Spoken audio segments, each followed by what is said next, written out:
So I was in and out of state's custody a lot during my childhood. Yeah. Started getting into drugs around 12, smoking weed, taking pain pills and stuff like that. I ran away from DCS and lived in Alabama and sold acid and did like little odd-end jobs. I was on Abilify for a long time, and that just made me want to like have sex with strangers and gamble. So yeah, Don't do that. and I looked it up, and that's an actual side effect of it. And I was like, wow, that explains a lot. I got denied for parole when I was in jail this last time, and they're like, hey man, we're rooting for you. We watch your videos and stuff like that. So like normally that'd be like a compliment, but for me, in my brain, it just triggers like some like they're watching me. You know what I mean? The most interesting people I've ever met are homeless people I've smoked crack with on Trinity Lane. I've been kicked out of every fucking halfway house and sober living in Nashville. Like if you, every one of them. We go in the back parking lot, and I'm just smoking ice with a bunch of Mexican dudes that don't speak any English at all, and it's going great. The U.S. Marshal is coming get me, guns blazing. You know what I'm saying? I'm like, you got me. Like after I've been on the run for a year, you know, I even drove her to the abortion clinic. I was crying in the car. You know, I was like, and she came back. I was like, that was really fast. She's like, I couldn't do it. And I'm so glad. Like that's the best decision she ever made, you know, because it completely changed who I was as a person, as a man, you know. I didn't know it was so possible to love something so fucking much. It's wild, isn't it? Yeah. Our deepest fear is not that we are inadequate. Our deepest fear is that we are powerful beyond measure. It is our light, not our darkness, that most frightens us. We ask ourselves, who am I to be? Brilliant, gorgeous, talented, and fabulous. Actually, who are you not to be? You are a child of God. Your playing small does not serve the world. There's nothing enlightened about shrinking so that other people won't feel insecure around you. We were born to make manifest the glory of God that is within us. It is not just in some of us, it's in everyone. As we let our own light shine, we unconsciously give others permission to do the same. As we are liberated from our own fear, our presence automatically liberates others. Marianne Williamson. Welcome to Powerful Beyond Measure, a podcast about radical transformation, gritty stories, and the undeniable power of second chances. I'm your host, Matt Culp, a man in long-term recovery who believes in the power of grace, grit, and growth.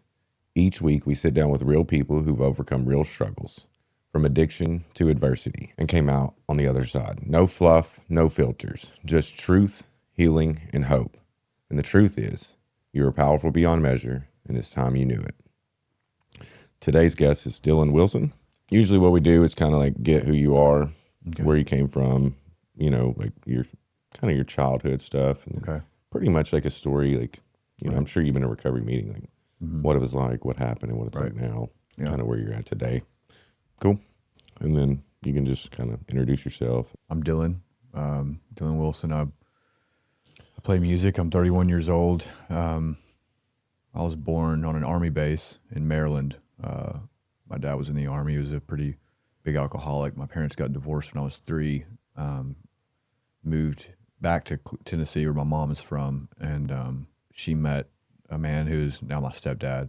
He was a truck driver, and he started, you know, cooking meth and stuff like that. So I was in and out of state's custody a lot during my childhood. Yeah. Started getting into drugs around 12, smoking weed, taking pain pills and stuff like that. And around 14, I started drinking pretty heavily and started using meth and all kinds of heavy drugs. Got put in state's custody again. When I was 17, I ran away from DCS and lived in Alabama and sold acid and did like little odd-end jobs until I could. Where'd you live? In Florence. I mean, like, with who? I lived half with my dad, my biological father, but he was kind of pretty mentally unstable, so it was hard. Me and him don't really get along, so it was kind of hard. And the other half, I just kind of like coasted from friends, around friends and stuff like that, until I turned 18. I was coming back here came back to Tennessee, and then my drug use just kind of like skyrocketed. I was getting in trouble a lot. Do you get in trouble if you like run away from state's custody? Well, like when you're 18, it's void. right. Well, Yeah. they when I'm 18, it's void. That's why I came back. You know, there's nothing that they can do. Okay. You know, because I was in state's custody from from a young age, and then my mom regained custody back, and then lost custody again when I was in like 8th grade or 9th grade, and then she lost custody again, and then they just because they want to control everything about your life and where you're doing, who you are, and I was having to take drug tests in high school and stuff, like getting piss tested, taking me out of class and stuff, and I graduated when I was 17, so I was just like, I'm fucking out of here. Yeah. It was like a group home situation, or were you in like no, it was like family? moved around to family members and stuff like that. Okay. But I was getting in a lot of trouble, and if I got in trouble one more time, I would be put somewhere. Yeah. I was raised majorly, but majorly by like my grandparents, my grandmother, my grandfather. So, What do you think the reason was you were in trouble? I mean, I was in so much trouble. yeah, But I don't really know. I think that, I've always been very impulsive. I was diagnosed with bipolar disorder too, and never really, took it seriously. I've been on every medication under the sun for it, but I never could take it regularly, and plus it interacts bad with drugs and alcohol. So it never really worked, and I think that how so? like how does it interact? Yeah. I would start drinking, or I would start doing meth, and I would just stop taking my medicine because I didn't think that I would need it, and also I would go through major depressive fits, and I would be really manic. I'd be so manic, I'd just like run. I just wouldn't come home and just be out doing crazy shit, and I mean, everybody on meth does that. Just there's people that do it and go to work and shit. that's true. Yeah, Yeah. like, not me. I've met a dude. All he does is color.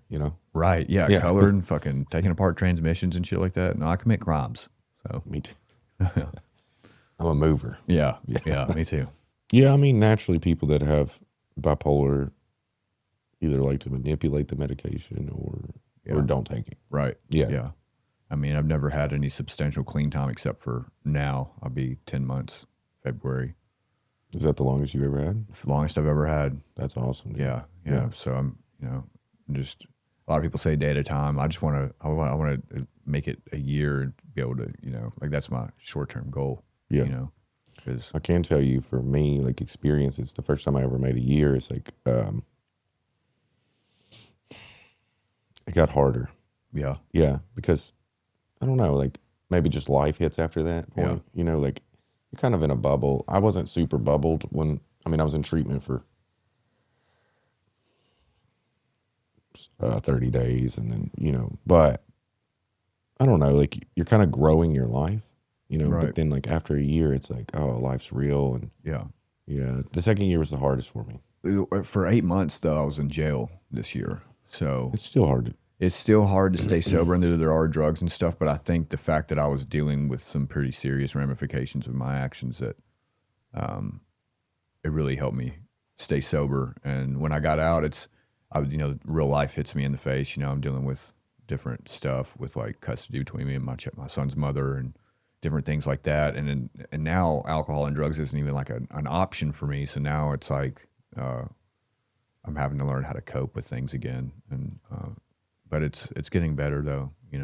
Do you take the bipolar meds? I do. I take like Wellbutrin and Seroquel and Triliptal and stuff like that. Not anything heavy. I was on Abilify for a long time, and that just made me want to like have sex with strangers and gamble. So yeah, Don't do that. and I looked it up, and that's an actual side effect of it. And I was like, wow, that explains a lot. So Yeah.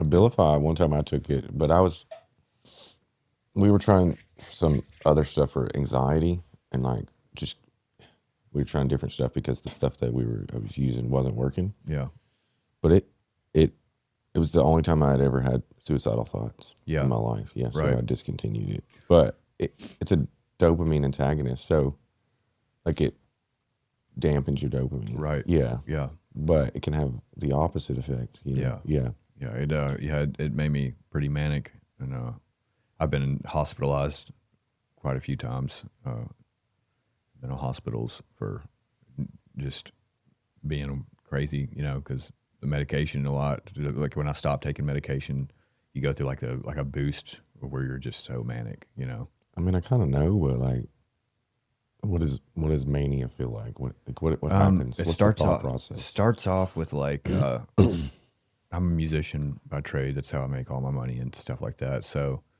it starts off like a boost of creativity and stuff like that, and then I personally I get super paranoid without drugs. I get paranoid about everything. I'm on probation for fucking ever. Been on probation since I was 17, pretty much, and so I always get paranoid about the government, like the police and stuff.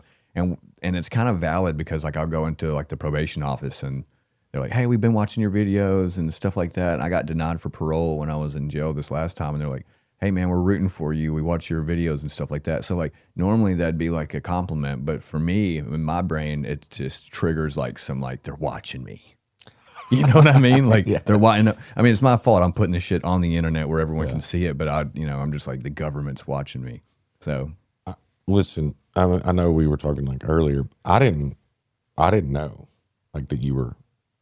I mean, they're your probation officers, Yeah. Paul, so they're watching you in a different Yeah. manner. But like, I mean, I literally work in the field, and I didn't know. I just thought you're a little odd. yeah, Yeah, I didn't know you were on drugs. yeah, Yeah. I mean, so a lot of the videos that I did upload and stuff like that, I may have been on drugs, but I wasn't high at the time because I can't do that kind of stuff when I'm high. You know what I mean? Like I can't. I don't have the confidence either, and Oh. like I mean, I've made a few where I was obviously high, but it was more when I was coming down. I've never just gotten like blitzed out of my mind, and because I mean, I always used with alcohol, and alcohol doesn't make you very eloquent with your speech, That's true. Yeah. So, I mean, for me, like the meth made me confident, made me Right. creative. Yeah, but it's not. If you're naturally creative, it could do the opposite. Where I'm naturally more. I'm creative, and I've learned that I'm creative in other ways, but Right.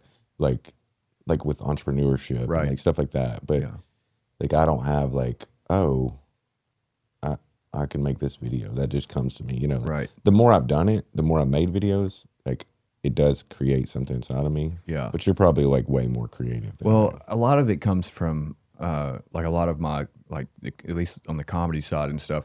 A lot of that, my family is hilarious, man. Like they are the funniest people on the face of the planet. They're all sober now, but like I mean, I have the craziest stories for fucking days. I could go on and on about crazy shit. Like a lot of the jokes and stuff that I say are really things I've heard like my dad say and like my mom say and like my uncles say and my grandparents say. That stuff that's just like they don't think is funny, but is crazy for people to believe, And so I don't know. And my mom's the funniest person I've ever met in my life, without trying to be. Like she's just Yeah. hilarious. Like every time we get together, I'm laughing till I can't breathe, just because she's so fucking goofy, Sometimes that's hard to like. I've met people like that in my life. Yeah. But a lot of times people like that, like if you put her on camera, it probably wouldn't work.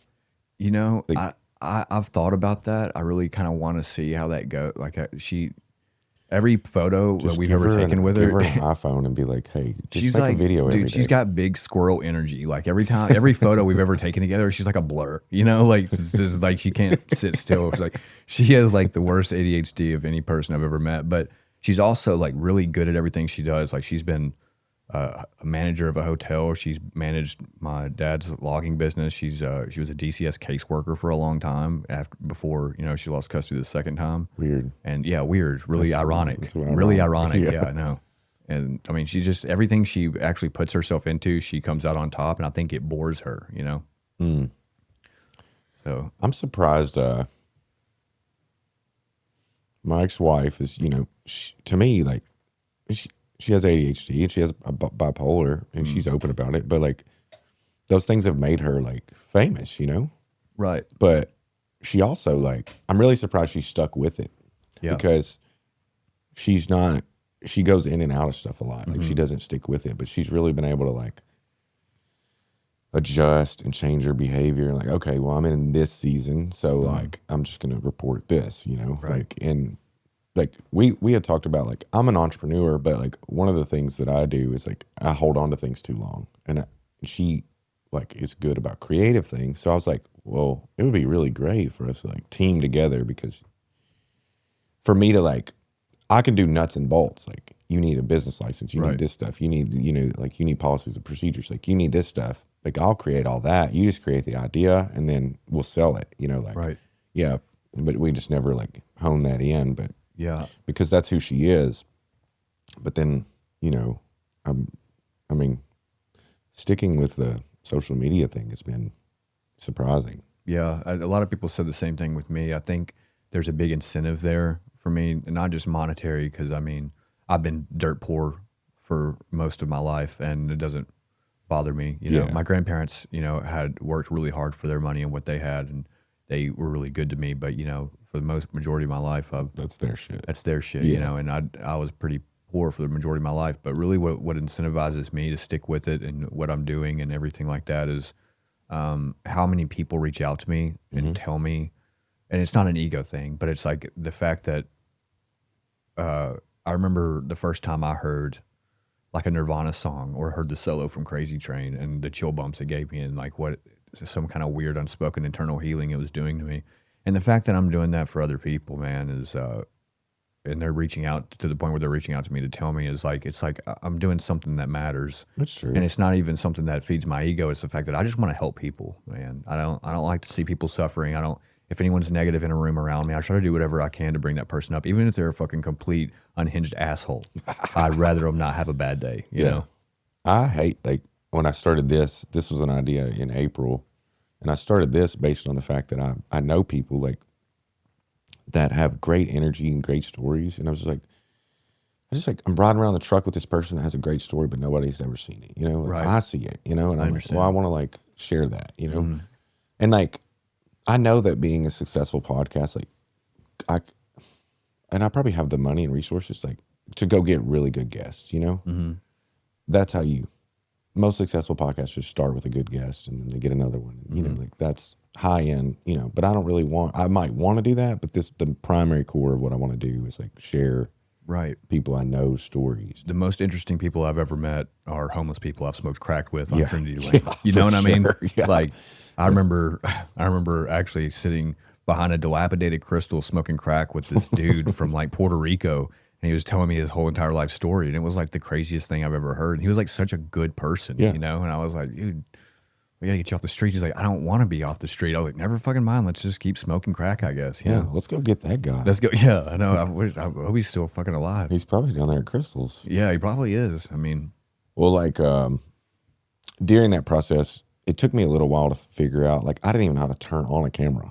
Like, this is all new. Right. Yeah. So like learning how to do this has like been a hobby, and I'm not really big on hobbies unless they make money. So this has been a different experience for me. But during that, around June, I decided I'm going to get on camera, like social media wise, because having a podcast just on repeat sounds monotonous and boring.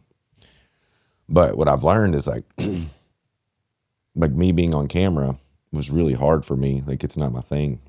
And I've got better at it, but I haven't really learned what I want to do on there. But people reach out to me a lot for treatment. And I mean, I wouldn't say a lot, but like since I think I started in July or August, like really posting, I think 15 to 20 people have reached out and either got in treatment or like they're on the fence and they're sure I'm still talking to them, and like, that's powerful stuff, man. It is. Yeah. And as you grow, it'll get bigger and bigger. It'll get bigger and bigger. Yeah. To the point where it's almost like I might have to hire someone to answer. Right. And it'll riddle you with anxiety because you'll be like, did I answer that person back or not? Yeah. That's one thing I'm committed to myself, is because I've seen that happen, and I know that happens a lot. It's like, I want to be available. Right. That's something I struggle with, man. I don't have any of my notifications on my phone. I don't check my messages one time. Why?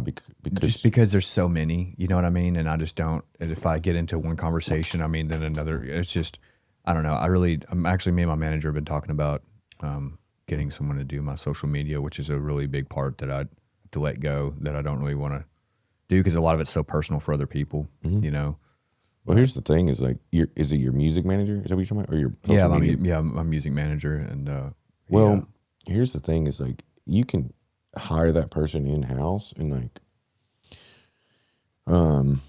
they can help you move in a direction you want, and it doesn't like. Here's the weird thing: it's like, I'm on social media, not as much as you, but like, I've tried to explain this to my ex. Like, people that are on social media, like at a high rate, like Kim Kardashian or something like that. You think they're on there every day? No, dude, they're not. Yeah, they're making videos that are like, that they publish, and then somebody is posting them for them, and somebody is answering the messages, and like, like, and I use like a publishing app where I'm not even on the app. So like, I'm on the app and different stuff, but like, I'm only on social media about 10 to 15 minutes a day. Right. Yeah. But I don't ever want to miss like those messages. Yeah. And I'm not at a place where I can hire someone to do it. But I think that like, if I was at that place, I would pay someone because I value those people getting answered. Right. Yeah. Yeah. Yeah. And it is cool. It is rewarding. I do worry about people like getting mad or thinking I'm an asshole or something like that, which I shouldn't worry about that. But just because, they taking time out of their day I get books written, like, paragraphs. Yeah, I do too. And it's awesome, but it is a lot because I don't know what to say. Like, there's only so many default responses you can say to someone who just spilled their guts to you, but you're like, this person is using audio text for sure. Yeah. I mean, I've had that happen. People have asked me like really personal questions, and I've been like, I think you should divorce them, Yeah. Like, I mean, yeah, I don't want to answer that question for you, but Yeah. like, this doesn't, maybe you should set some boundaries around your life. Right, And like, right. Yeah. It's like, it's a lot, Yeah. Yeah. It's weird when people like spill stuff like that and ask for advice. Cause like, I've not lived my life to a way that's conducive to society, So like anyone asking anything for like my advice, like if you're asking my advice, you're down. Like you're just like, how can I just fucking burn the rest of this ship? Yeah. I'm going to ask this guy. He's fucking insane. Yeah. There's this dude, there's a bunch of people that do this, but I mean, I'm not there yet, but I am committed to like, there's the Country Wayne. Do you know who he is? I don't think so. It's like he does skits. He's a black guy. Okay. And he does like hood type skits. Yeah. And they're funny. Yeah. But he has like a team, and they produce like for 3 or 4 days, and he makes the skits, but then he's done. Yeah. Yeah. Like he's like, they push out like there's this model where you're supposed to push out 450 pieces of content a month. Right. And he's followed that model. Right. But on different platforms. I did that when I very first got on TikTok back in like 2020, but I was also super high and I had all these ideas and stuff, and kind of, I used to have another account. I've been banned from TikTok 3 times. Really? Yeah. Completely perma-banned. I've been banned too. Yeah. So for nothing. I had a following up to like, 600,000, and then I get banned, and then 500,000 I got banned, and then 300,000 I got banned. So you think you're getting your same fans back? Dude, I don't even know. And at this point, I don't even give a fuck. You know what I mean? I'm just glad that somebody's watching. Yeah, like, and like, because I used to have an account called Matthew McConaughey, and I didn't really think about this, but my PO would bring it up, and the fact that it was called Matthew McConaughey. Because I used to make skits about Matthew McConaughey, because honestly, I just think there's just something wrong with that guy. Really, You kind of remind me of him. I get that a lot, but like a tweaked version. A tweaked version, yeah. Matthew McConaughey, yeah. Listen, that's fun. Because one time, my dad, I was like up in Manchester, Tennessee, and I'm doing real bad, but for some reason, I had to like get on the phone with my dad's assistant. He owns a tow service in Memphis, and they needed to send me something, and the assistant was on the phone, and she was like, well, what's your email? I'm going to send this thing. And it was like, listen, I need you to like not say this out loud, like, and it was Matthew. Oh, yeah. Yeah. That's funny. I was like, what? Please don't say this out loud, but it's METH. Yeah. That's funny. I mean, some people, like we were talking about earlier, some people go to work and do it, but it was my life. At one point, I engaged with it. Right. Like, yeah. Yeah. At one point, I was like that. I used to dig graves, and That's pretty. I mean, nobody's out there. yeah. So like, I could do that, just out there high as fuck, burying bodies. You know what I mean? Just slinging dirt all day in a backhoe and. I mean, you don't shit. dig. You just dig the grave, and then We did everything. We worked a funeral. We it was like a smaller. Yeah, it was Williamson Funeral Home in Columbia, and we had different graveyards around Middle Tennessee. I mean, I'd have to like pull tandem trailers, 2 trailers with like one had a backhoe on it, one had all the gear to move the stuff, and it was not a bad job really, but I mean there was some really creepy shit that went on and some weird shit that like, I mean one time we had to. This family showed up and they're like, "Hey, we want to transfer this body, to Georgia, where the lady's from." And we're like, "Okay, not a big deal." But the lady was in a mausoleum, so we had to get on this thing, and they have an attachment for a forklift where they has rollers on it, so you can roll the bodies in and out of the wall on the mausoleum. Well, we opened up the grate, and it's the vault, the casket sits in, but it's on a tray, and the tray is filled with like this liquid. It's like a soup. It's a human liquid soup and stuff, and it was pretty gnarly. We had to like roll her out onto the attachment, and like it's like spilling and shit. You're on a hill, and I'm trying not to get it on my shoes and stuff. Mm-hmm. And then we had to drive it to the back where it was a box truck. I mean, it may have had some fancy writing on it, but at the end of the day, we put this lady in the back of a box truck and sent her to Georgia. But it was shit like that I just kind of. Gave me the heebie-jeebies. It gave me the heebie-jeebies. Yeah, just saying. Yeah, it's weird. I mean, it's weird. I definitely had human soup on my person at some point. It was legal. My best guess, I was telling somebody yesterday, is like that. They can kind of like move like anywhere, and I can move anywhere. Like in that conversation, right? But like I can always like bring it back, and then we can move forward. But those are my best. Sometimes I have guests like I have to pull. Right. Like, well, what happened after, like, yeah. But like after you got back from Alabama, turned 18, came back to your mom's.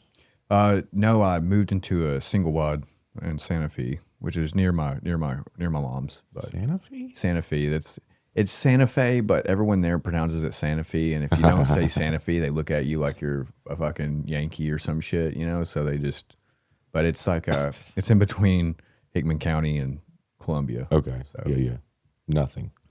There's not even a stoplight. There's just a gas station. How'd you afford to move in there? I had some money saved up, but also I think I started working.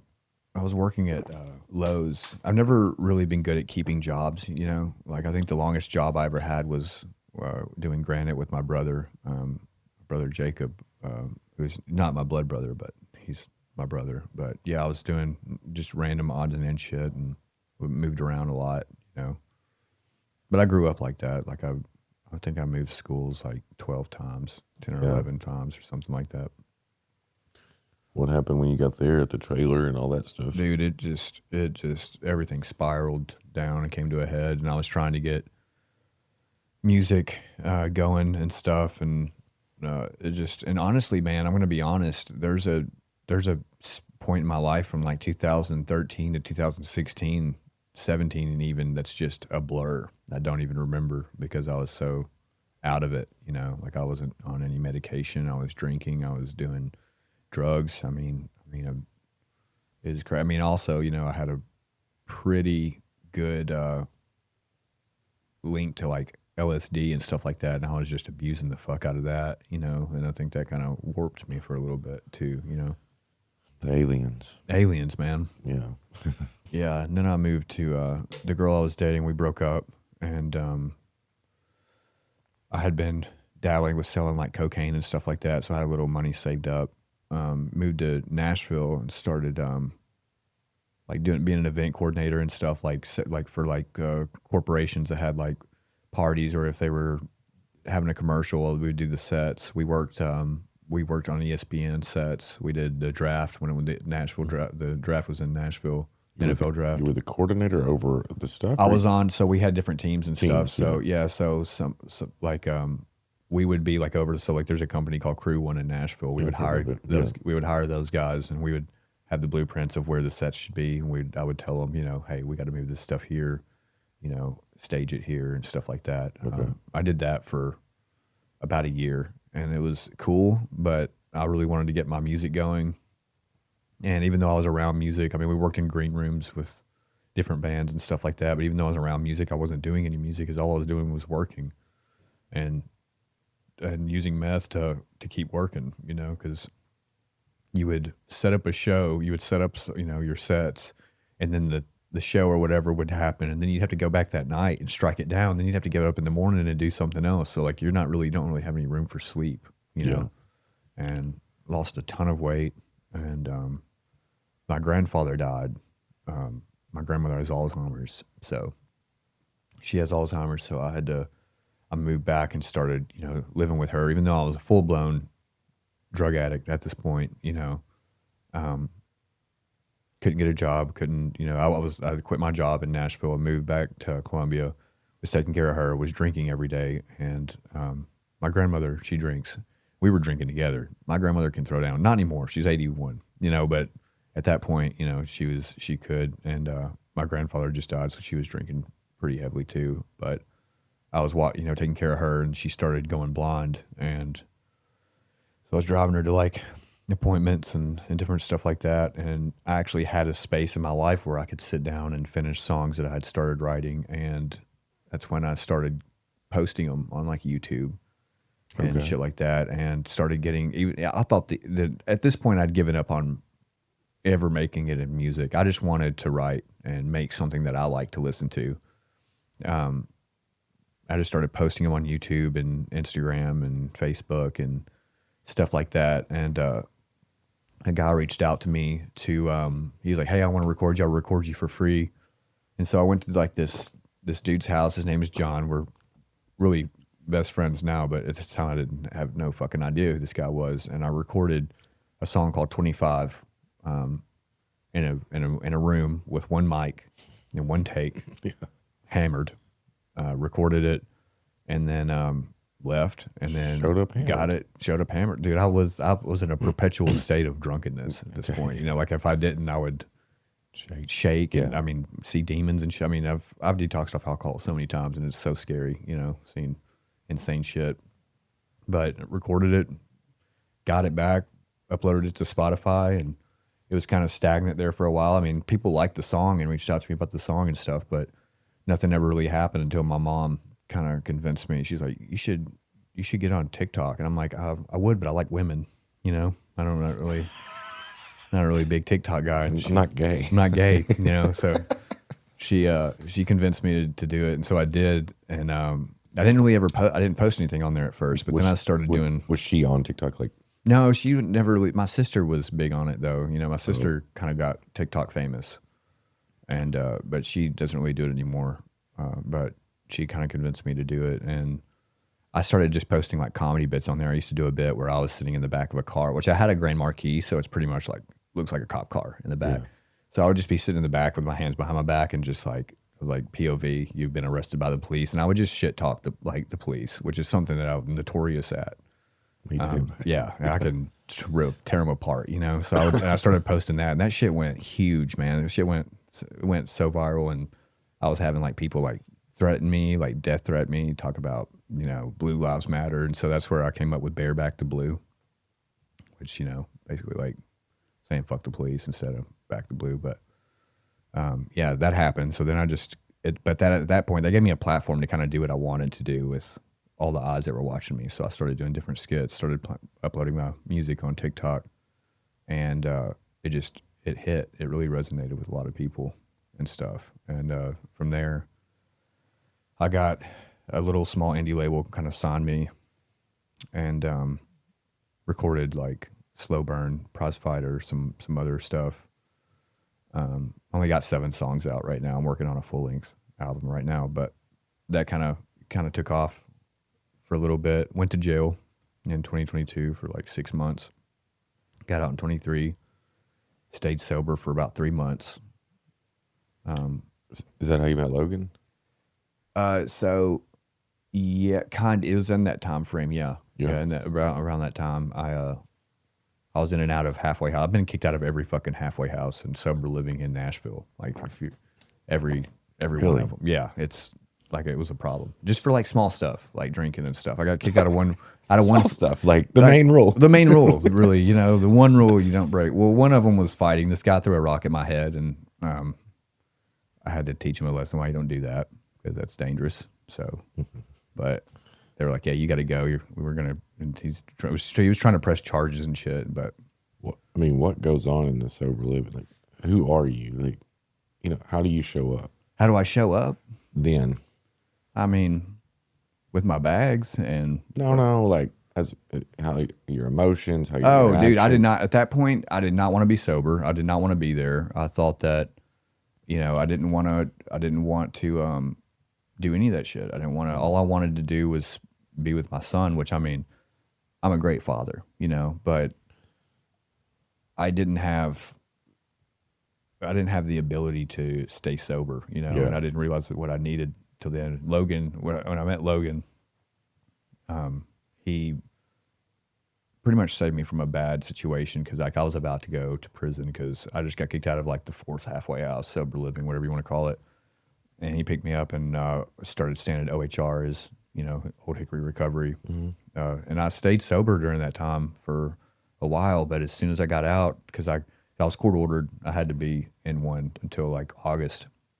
And I got out, and as soon as I got out, playing music and going places and stuff like that, like alcohol's everywhere. Like, I'm beyond that now, but at that time, I didn't have the sobriety under my belt to stay sober. Seeing beer at the grocery store still bothered me. You know what I mean? And alcohol is always the first step down. So I started off with drinking, and I was just drinking for a while. I wasn't doing any drugs like that. And then I went on tour in Texas, and when we got to Austin, man, this gypsy lady was hanging out with us after the show. And they were like, "Hey, we got to go back to the hotel. We got a show in San Antonio tomorrow." And I was like, "I want to go with this gypsy lady." And I did. It was cool. There was there was a comedian there that was hanging out at her apartment, and that all went well. I did a bunch of ketamine, which I don't recommend, which is probably that's like a portal to hell, I'm pretty sure, for some people. Some people, yes. Yeah. Some people like you, yes. Yeah, some people like me, which I just got some darkness in me, so so some people experience it the exact opposite. Yeah, I know. And they're like, "You should try ketamine therapy." I'm like, "Do you want me to die?" Like, no. I didn't have my phone or my wallet or anything on me when I was with. I don't know how I lived. You were a that gypsy. shit, but I was a gypsy at that point. I was like, the roles have been reversed. She called me an Uber because I was like, "I gotta go." I was like, "The sun's up." I was like, "The sun's coming up." I was like, "I gotta go. I gotta be in San Antonio by like 10 for sound check."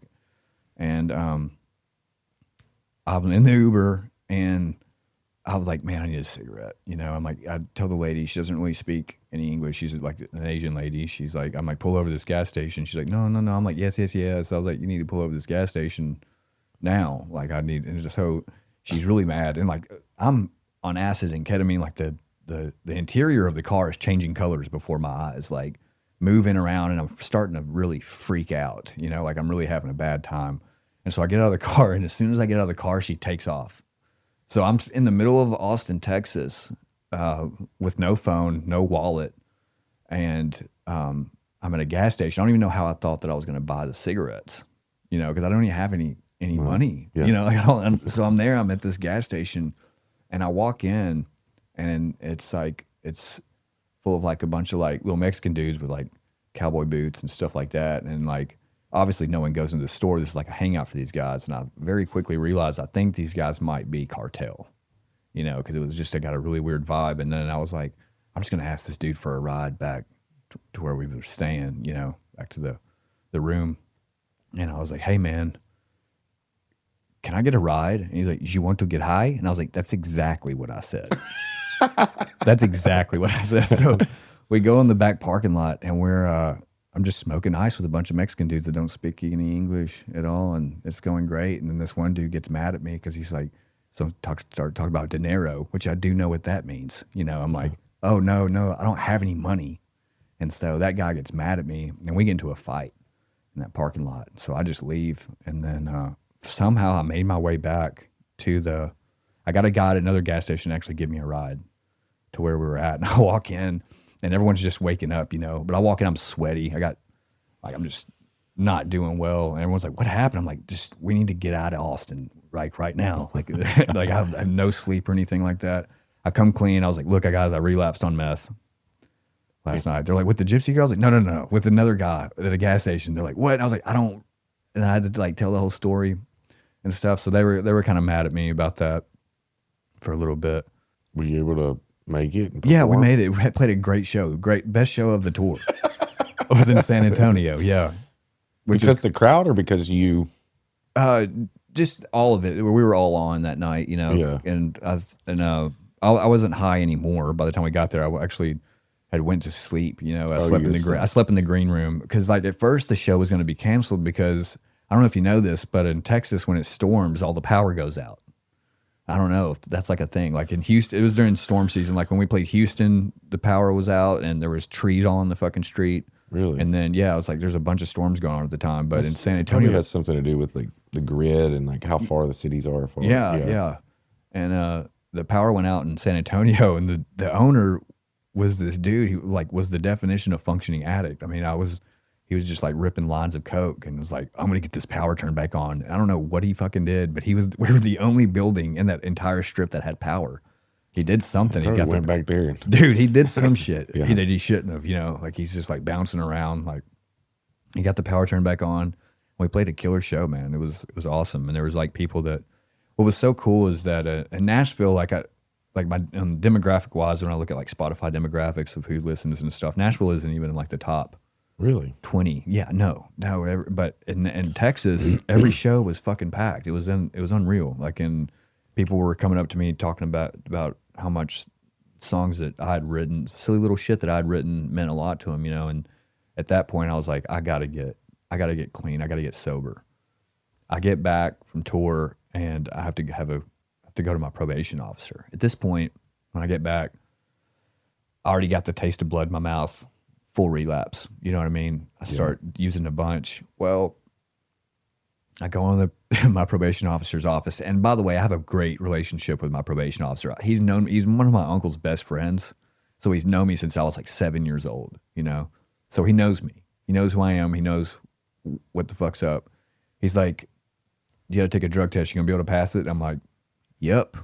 So we go back there. I have some fake urine in a bottle and I fucking put it in the drug test. He said, "Dylan, give me the fucking bottle." I was like, "God damn it." And so he's like, "It's a Class A misdemeanor tampering with a urine test." And I was like, "Well, fuck. Looks like I'm going to prison." So he's like, "Well, he's like, if you just would have told me that you relapsed and you didn't try to do this and commit a crime, like I could have gotten you in treatment and I wouldn't have to get a warrant." So he had to sign a warrant, but I got rabbit in my blood. And so like, I'm just hiding from, I live in the middle of 500 fucking acres, dude. If I hear 2 cars coming up the driveway, I know it's the cops, like I'm in the woods, like they couldn't find me. I've hid on the roof. I've hid in deer stands. I've hid underneath fucking logs. And, they fucking tried to come get me all the way in Sumner County and Davidson County, Lawrence County, Murray County, like they were chasing me all over fucking Middle Tennessee, man. And so I go to treatment. I tell my PO, I'm like, "I'm going to treatment. This is the first time in November." And then I get out, I relapse immediately as soon as I get out. Well, I go back in March. And as soon as I fucking graduated in March, this dude comes in my room because I graduated early. For some reason, they let me graduate early, but now I know why. The guy comes in my room. He's like, "Hey, so-and-so wants to speak to you in the office." Well, I go up there and the U.S. Marshals come and get me, like guns blazing. You know what I'm saying? I'm like, "You got me." Like after I've been on the run for a year, they got me. So I had to lay on the floor of a jail cell in Lafayette County, Mississippi, where I know nobody, for like 5 days. And they transferred me to Murray County. I'm in Max up there. Then I spend a total of 8 months or 4 months in that jail. And then I have to do 4 months in Davidson? Giles County. Giles. Yeah, Pulaski, which it was rough, like it's just nothing to do. And like, I'm kind of person where my mind's always moving. So it was kind of rough. So I had to like, Did you ever meet in Murray County? Did you ever meet a guy named Danny Huggs?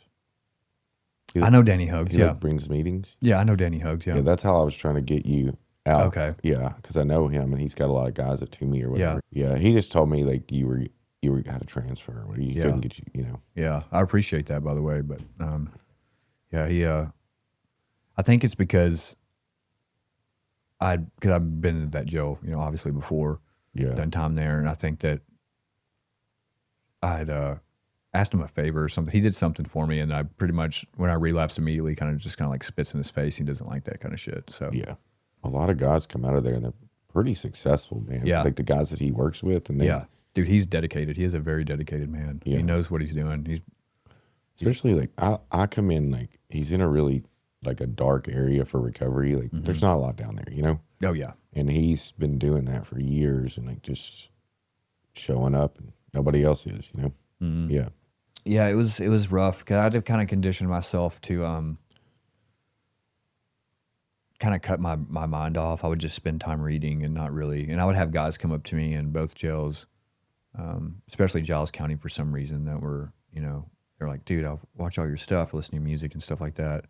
And it was kind of hurt to hear that because I'm like trying to like focus my brain on not thinking about anything like that, of this whole life, this whole world that I pretty much thought at this time threw away, and so when I got out, my creativity was just gone for a while. It was just because I had conditioned myself just to just stare at these four walls, read your books, put your head down, eat breakfast, eat dinner, go to sleep, wake up, work out, do that, which was probably one reason why probably kept me sober while I was in there, honestly. Yeah. Because I was offered drugs. Drugs were around,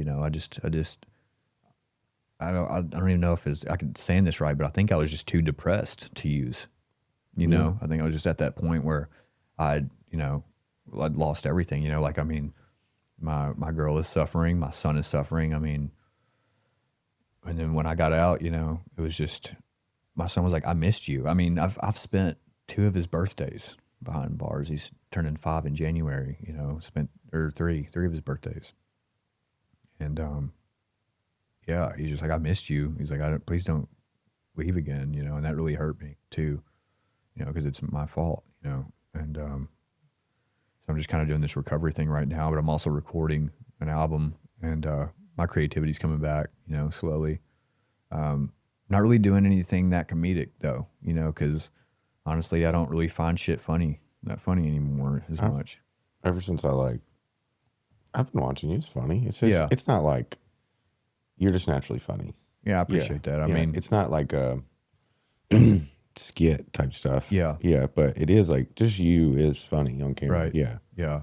Just how you think. I appreciate that. Yeah. Thank you. In June. My ex had went through a space where she was pretty much like not doing,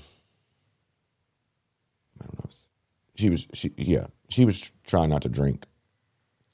So, and then she takes 5 she was trying to like baseline, and that was something I had suggested, but she really didn't want to, but she had hit like a moment where she was like writer's block, like, I can't do it. And I was like, listen, like maybe you could just do like certain things that like, like TikTok trends, and like, I'll help you, whatever you need me to do. I don't want to be on camera, but I'll do it, you know? And honestly, people will love you.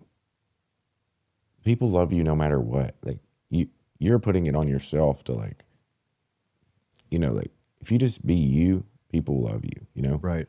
It probably would, it probably is going to change, but it's probably going to be fine, It's just depressing when, like it's the only thing you're good at, just being creative and like writing songs and, doing funny shit, making people laugh. It's like kind of like being like a doctor and all of a sudden like, yeah, I don't know what's wrong with you. I don't know. I don't know why you're coughing and shit. It's like kind of like that. Like you forget how to do your job.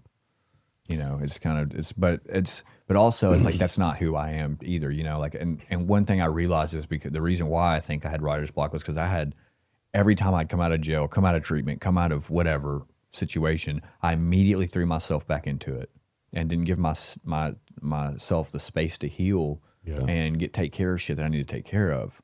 Well, this time, I think my brain just did that for. They're like, no, you're not going to do any of that until you figure out what the fuck's going on, the direction you're headed. That's a good point. You know what I mean? So like, and I did. I got my medication under control. Started going to therapy. Started talking. Started sharing my feelings with my loved ones. Started, helping my son's mother with understanding, because she's going through a hard time too. So like, I had to take care of all these other things before I could do that. And now it's starting to like come back as the more that I've fixed my life, and do you express that stuff on social media?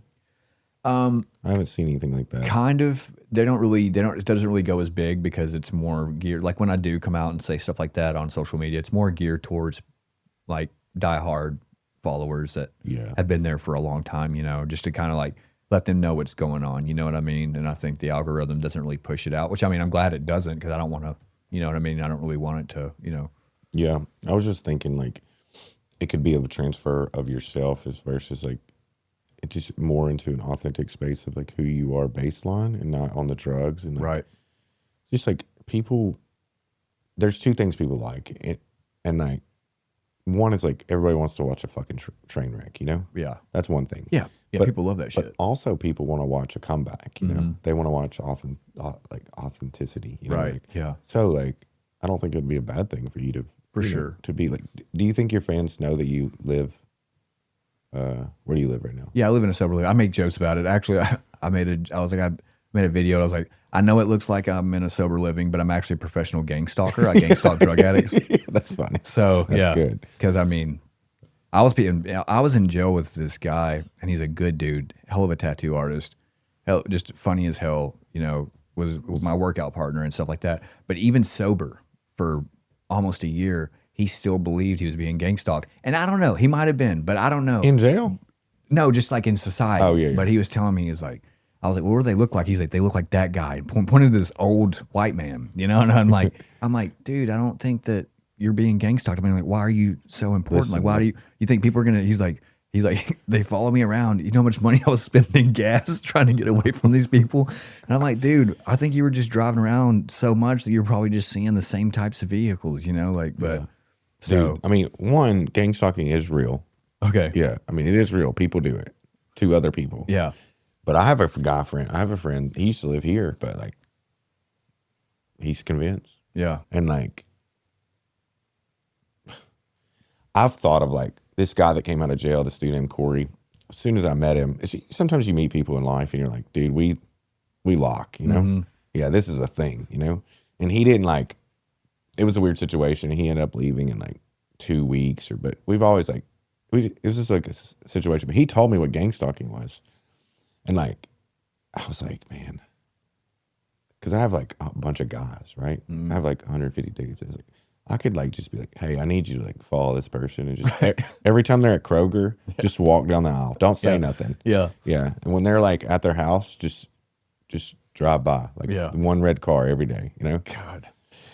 And like, I have the resources to like gang stalk. Right. Yeah. Yeah. And I'm like, that would be, there's people that move, in people's houses, like in their attic, live there, film it. And then I've seen that. when you leave to work, they'll like go move one book and then go back to that. Yeah. I've seen that. And that is terrifying. Like that's a way, honestly, man, at the height of my addiction, I probably shouldn't say this, but I was like at the point, I was like, I hope someone breaks in. I really want a legal reason to fucking just kill somebody. Like, cause I was at that time, I was just like seeing all this shit. I was like, I really hope someone tries to fuck with me like that. I was also getting a lot of death threats at the time too. So, but I mean, honestly, now it's just, it's also kind of like wavered off because anytime someone would try to talk shit to me on the internet or anything like that, back. Dude, I'm the clapback king, dude. Like I would write entire songs about how I'm this person's dad, Like, and that video went a lot of videos like that, and like I was like, now it's kind of sucks because I mean, it kind of was like almost a motivator. What was the concept? You're the person's dad. I was the person's dad. Yeah, I wrote a song called "I'm Probably Your Dad." Yeah. Like I'm probably your dad. Yeah, I had sex with he said because at the time I was like 28, and he was like, not a good look in your 40s. which he was saying like I look like I'm in my 40s, I guess. And I was like, well, it's because I'm your dad, Yeah, that's a good comeback. Yeah. I mean, that's naturally a good comeback, but the song. Yeah, I wrote a whole song about it. People still comment, and when I'm at shows, people want me to play it, Yeah. They're like, play I'm Probably Your Dad. I mean- wrote another song about another guy. It was around Christmas time. I was like, I'm giving you a little brother for Christmas and stuff like that. But I kind of wish people would, kind of comment hateful shit on there so I have a motivator to make shit. Because honestly, that shit's fun, man. Is it? Yeah, it is fun. Because I'm never like mean intentionally to a single person ever unless they deserve it. I have a lot of like potential to clap back Yeah. but I don't. Like, Yeah. it's just not. I thought about it, but You got to do it in a way that it seems like they didn't get to you too also, Yeah. which is kind of hard, well, I'm in a situation where publicly, I have not said a word about what's going on in my life. Right. Like I've only said positive things about it. I've never even commented. Mm-hmm. So, that's like saved me from being like engaged with negative behavior. Right. But the people that comment, like one day I was like an okay person, and then September 19th, I'm the worst fucking person in the world. Right. Yeah. So like throughout, it's got better, but like tons of people just say crazy. I could clap back, Yeah. Yeah. It's dialed down some, and I Yeah. think me choosing not to engage is better. Now, Right. like once that stuff dies down and it's not about that, like maybe I could. I think you have to do it. When you do, it's a very sensitive thing because you have to do it in a way that shows. You have to make light heart of it too. Also, you know what I mean? Like Yeah. because that it never really bothered me or anything like that. And also, It's just like material. it's just material. You Yeah. know what I mean? Because it never really bothered. I mean, people have been saying shitty things to me and about me my entire life. But another thing is that anytime someone says anything negative, my followers and fans and stuff, they hop on rip them apart, and I'm like, say something for me. They're just like, yeah, like, but I've made some really good friends that I've never even met because of this whole thing. Like people that are just really genuinely good people that have great stories and stuff like that I never would have met. Like when you do start coming up and if you are lucky enough to kind of like get some traction with whatever art form or whatever thing that you're doing, you'll notice that the people that you grew up with and the people that are around you are not the people that support you. Yeah, It's strangers, you know? This is where I think that's what what I've noticed or whatever, but from being like in that household, the only bad part is like, I don't ever want to do this, which is my actual people in my life don't support me, which they've been, in general, like they helped me buy my first house. They got me out of jail. Right. I mean, but I don't want to get to a place where I'm like, nah, fuck them. Yeah. These people are my actual fans. Right. And I'm not like that. I don't, they just do their own thing, but also, it's just, It's kind of like it's like Jesus. Yeah. You can't like minister in your own Right, town. right. You have to move. yeah, I don't want to compare myself to Jesus, but Come on, man. no, but, How old are you? I'm 31. 2 more years. 2 more years. I got 2 more years, y'all. Put me on a stick.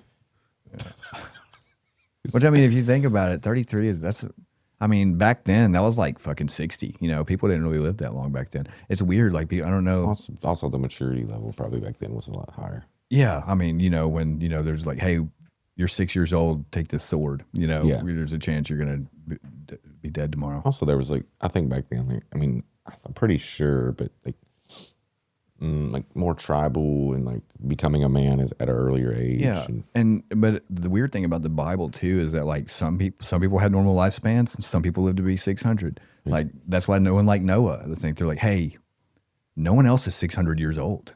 I don't know. That concept is always kind of like, are the years the same? Are they? I mean, you know what I mean? Yeah, there has people think that It's all the microplastics in the food making us die early. microplastics. Yeah, I went down a rabbit hole about that. I mean, if that was true, That can't be true because you have like people that are in tribes. They do live longer because they're not eating. You know, like people that are in like on islands, secluded. Like in Japan, there's a part of Japan where like everyone lives to be old as fuck. Yeah, like but they're only like whatever 100, 110, or you know, like Don't even want to live that long. me neither. Yeah, I mean, this has been a rough 31 years. I mean, it could be the calculation of the years. You know, like are they counting each season as a year? Yeah. Like, Yeah. like, dang, dude, you're 600, but actually you're 42. You know? Right. Yeah. Yeah.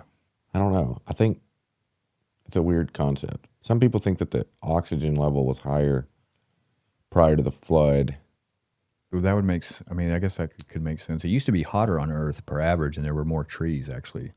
There's megafauna. You know, Megafauna? there's megafauna like way before humans and stuff is like that? that.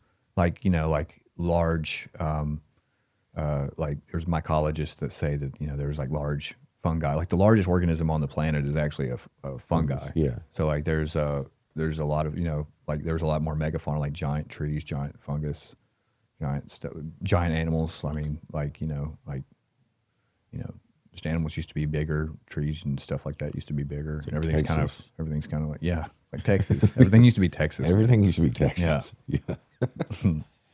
In San Antonio and Austin, there's like a huge, like, I mean, you were down there, but like huge bar scene and like a lot of money and investors from like stars and comedy clubs. And like, there's a big scene down there. Texas is fucking awesome. When I get off probation and I'm allowed to leave the state for, longer than whatever my travel permit tells me I can, I'm probably going to try to move to somewhere like Texas or Pacific Northwest.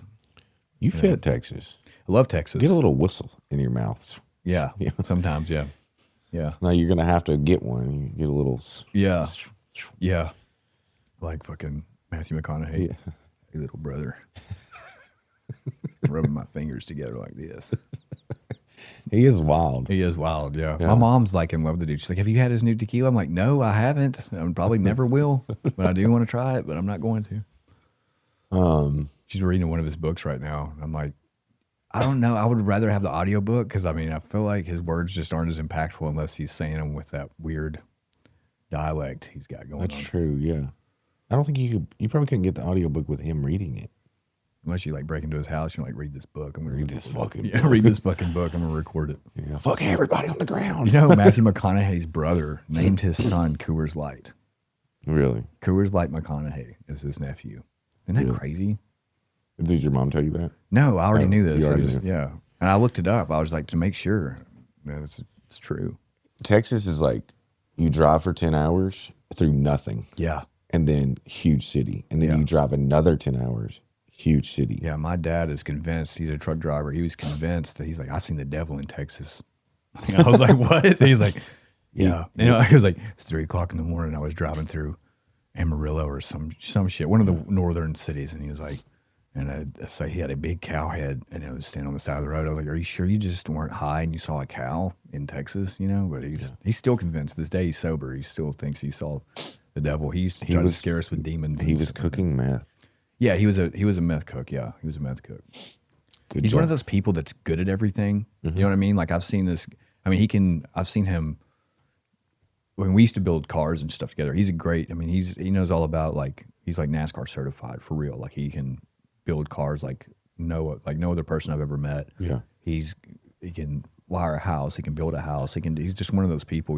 So like when he started cooking meth, he was just like, I'm really good at this. And.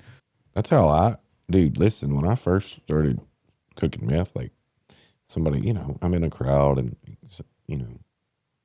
this was the first time I had ever heard about it. This wasn't how I learned to cook it, but somebody was like telling me how to do it. And I was like, dude, this is 5th grade. It all came to me. Like, it was like 5th grade science. Got it. Yeah. Yeah. You're creating a bomb. That's all you're doing. Yeah. Yeah. With Shake and Bake, you're creating a bomb. Right. Much. Yeah. But I learned how to cook from a guy. This dude was really smart too. But he was actually really good at everything. But he had been in the Army Corps of Engineers. He was an engineer. Yeah. He'd been in federal prison, but he was old, real old dude. But he was super smart. I learned how to do a lot of shit from this dude. Yeah, dude, all those old heads like that. especially like a lot of like old bikers and stuff. I remember me being a kid, and I just thought my dad was tan all the time, but it turned out he had just figured out a way to crystallize iodine. So he was just orange all the time, you know? Like, but he never got sick. It never got any infections because that motherfucker was just, you know, I mean, I never got sick when I was on meth either because I think it's just because I was smoking cold medicine. But I'm actually convinced that meth made me immune to a lot of stuff, and I still have really high immunity. it gave me terrible agoraphobia, though. I mean, granted, I did live on 500 acres, so I didn't really like the fear of leaving your house. Oh, and stuff. okay, yeah. Yeah, so granted, I did live on 500 acres. I would just stay on the land and stuff, but like my child's mother, we were together at the time. She's like, "You want to go to town?" I'm like, "Never will I ever go to town again." I don't want to see people. I don't want to people ever again. I don't. Really? Lucky I like you here, you know. Like I don't want anybody here. Was she normal? She's normal. Yeah. She's a great mom. She's a good person. I mean, she's a little, you know, she's quirky. I mean, if you find me attractive in any sort of way, there's something fucking wrong with you. But but you know, she's a good person. She's a good mom. We have a good, you know, repertoire today. So When I had met my ex-wife, my sponsor, I was saying something. He was like, I was like, I think she's crazy. Like around 3 or 4 months, I was like, I think she's crazy. And he was like, I know she is. She's dating you, dude. Yeah. And I was like, I'm like, this is a very civilized, honed version of myself. You know, like when I first got sober, I was telling somebody yesterday, I had painted toenails. Okay. And then I wore dress socks with rolled up pants. Yeah. And I do that. and my socks match my shirt. Usually like a shirt with like high vis letters on it. And I look like a horse jockey. Yeah. Yeah. I was like, and when I took my shit off, my shoes, I had candy painted toenails. Like I was kind of still. Some people, they don't lose like their if you're like uppers people, we're just a different breed of junkie, man. Like I mean, think about me now. Like it's not. I mean, I do have some characteristics, but I'm pretty like for a year. I saw somebody yesterday. For a year, I would step forward right foot, and then step forward left foot, step back right, and I would like while I was talking to you, I would be shuffling because I would stay up so long that I couldn't like sit still. Yeah. Yeah, because if I sat still, I would go to sleep, you know, while talking to you. I hate that shit too. Yeah, so I would like shuffle. I'd mess shuffle. For a year, I still shuffled. I still pace when I'm on the phone pretty bad. Well, that's pretty. I mean, I'll walk up and down. I mean, I'm talking about like I'll be like, my driveway's a mile long. I'll be like talking on the phone and I'll realize I'm all the way at the bottom of the gate. I'm like, fuck, I got to walk all the way back up this hill. I didn't even realize what I was doing. I seen shadows for 2 years. Like not like, oh, that's a shadow, you know, but I would be like, yeah. Like, damn, George. Sleep deprivation is a motherfucker, man. It really is. A lot of people that do meth, there's different classifications of. I'll figure out which one you are in a minute, but I mean, I've been around so long that like doing it that you have like the guy that does tattoos, okay? You have the guy that's like never going anywhere, you know? Like then you have guy like on the floor of the trap house, he's coloring skulls or something. Yeah. He never goes outside, never goes to prison because he's on the floor. Right. Just like everybody else went to prison that day. Yeah. Then you have like people that are like really paranoid. Yeah, I'm paranoid naturally. That's my default. But like, and also when I was on the run and I was using, it was kind of justified. People were like, "Dude, you're just being paranoid." I'm like, "No, I have a warrant for my arrest and I'm still at my house. I was on the run for a year and stayed at my house." Yeah, I mean that doesn't help with. It doesn't help. Yeah. So then I think you got what's another one? Really highly sexual. Yeah. You have people, which I seem to be kind of different, but there were people like me. But you were a cook. You were the guy. No, I wasn't. That's another one. Yeah. But no, I really didn't like to cook or be a part of that. I wanted to use. You know? No, I would like be in a room and hijack the room, and I would talk for 8 or 9 hours, and people would be sitting in a motel room, and like they're all just like, you know, looking, and I'd be like, all right, listen, somebody else can talk. I'm gonna give you 5 minutes. 5 minutes, somebody talk, and I'll just sit there for 5 minutes. Nobody's gonna fucking talk. Who killed JFK? Yeah, right. Yeah. Yeah. I was just like, I kind of turned into like a clown or like Yeah. I know what you're talking yeah. about. See, I always like to use alone. Like I never like to be around people. See, I was real people-y. Yeah. See, I'm not an introvert or an extrovert, but I just like to genuinely be alone. You know what I mean? Like that sounds kind of introverted. introverted, right? Yeah. But I mean, but there's people that I would rather be around than be alone. Okay. Like, like Amanda, my girlfriend, and, Jude. And that's about it. Jude? My son. Oh, Jude. Yeah. That's a good name. I like that name. Yeah, he's the greatest, man. He's wild. But like you don't have friends like you that just energize you, or none of my friends use. no, they energize you. Oh, when you're around them, like probably my brother Jacob. Yeah, for sure. But he's got his own thing. He lives fucking 4 counties away, now, and he's busy. He's he runs a granite shop, so we don't, and I'm pretty busy too. So they're installing or they're cutting. Oh man, we would when we would fabricate, we would install. I mean, we did everything. He still does it by hand. He's one of the few people in Middle Tennessee that still do it by hand. I mean, he can drop a sink. I mean, all that shit. We would do waterfalls where, like, it'd be like a countertop and it would curve over and go down all the way to the floor, and it looks like one piece of granite, but it's not, because you do it in 2 different pieces, and you'd have to seam fan them. And it was cool though. He's really good at what he does. He was also like damn near a professional skateboarder when he was younger. Yeah. He could have really done that, but he actually lived here in Murfreesboro for a long time. Really? Yeah, I actually got my start in music up here. There's a guy called Medium Build. I don't know if you ever heard that guy. He not in the music arena though. Yeah, so he used to be in a band called Little Moses, and we were kind of like circled the same music scene up here because the MTSU and all that shit. So this is where I really got my start up here. But yeah, where you played shows? Yeah, I played shows all over Murfreesboro, house shows, bars and stuff. Played on the square a lot. Actually, my second mom and dad owned Liquid Smoke. Okay. On the bar, like that's like Kelly and them, Lemire, Eric and Lemire and stuff. That's like my second family. Like those are my people. Even though they own a bar, like I don't drink or anything like that, but they're great people. I love Murfreesboro. Where do you live now? I live in West Nashville in a sober living. Do you live at? You said you don't live at Logan's. No, not this time. Thinking about when I get out of IOP. Kind of going there. Where you do IOP?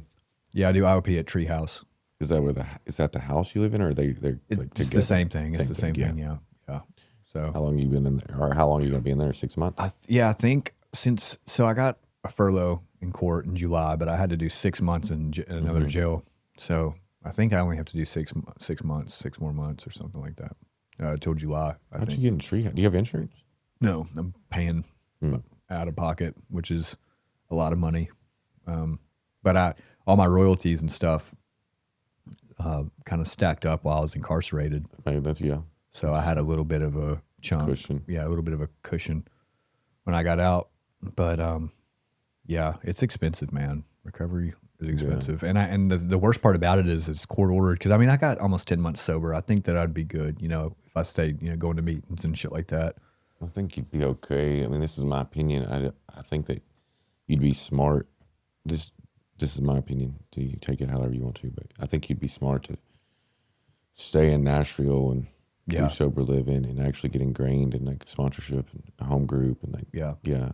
I would think about it like this: like you really need a foundation under you for the rest of your life. Like how long does that take? Well, we don't know, And 9 times out of 10, people jump too early, then stay too late, Right. And Columbia's hard for recovery. Yeah. It's not impossible, but there's not really a lot of meetings and stuff down there. Spring Hill's a little better. Yeah. So I live behind Spring Hill. Santa Fe is like behind Spring Hill. I actually graduated from Spring Hill High School. Okay. Yeah, Spring Hill's, it's better. But Nashville's great for recovery. And oh yeah, I'm not leaving Nashville. I'm not leaving Nashville. I'll stay in Nashville. Have you found a home group yet? I've been going to Log Cabin. I was about to suggest Log Cabin. Log Cabin's cool. I like the all men's thing. Mm-hmm, me too. I just feel more comfortable speaking there. I also feel there's really strong. If I didn't have a home group here, I would go there, and I do go there sometimes. Like I maybe every quarter, every 6 months, I'll go to log cabin because I work in recovery. So a lot of people go there that they work in recovery. So I feel very okay there. Yeah, like the dude from Design for Living, they all go there. I love them. Clint and Justin, they're all great people. They're actually who introduced me to Logan when I got kicked out. Clint, 'cause me and Clint are cool as fuck, man. And when I failed that drug test for alcohol, he's like, I got somebody. You can't stay here, but I got somebody you can go to, and that's how I met Logan. Yeah, I love Clint. Yeah, Clint's cool as hell, man. He's not there anymore, but is he not? I was wondering. I hadn't seen him or heard from him. He became a LADAC, like a therapist. Oh, cool. Yeah. And I mean, sober living is for the money. It's not worth it. And it's the hardest non-boundary job in recovery. Right. Like it's a 24/7 deal. And being in Clint's position, which is like director of the program, it never stops. Dude. You don't have a work-life balance, and you can't.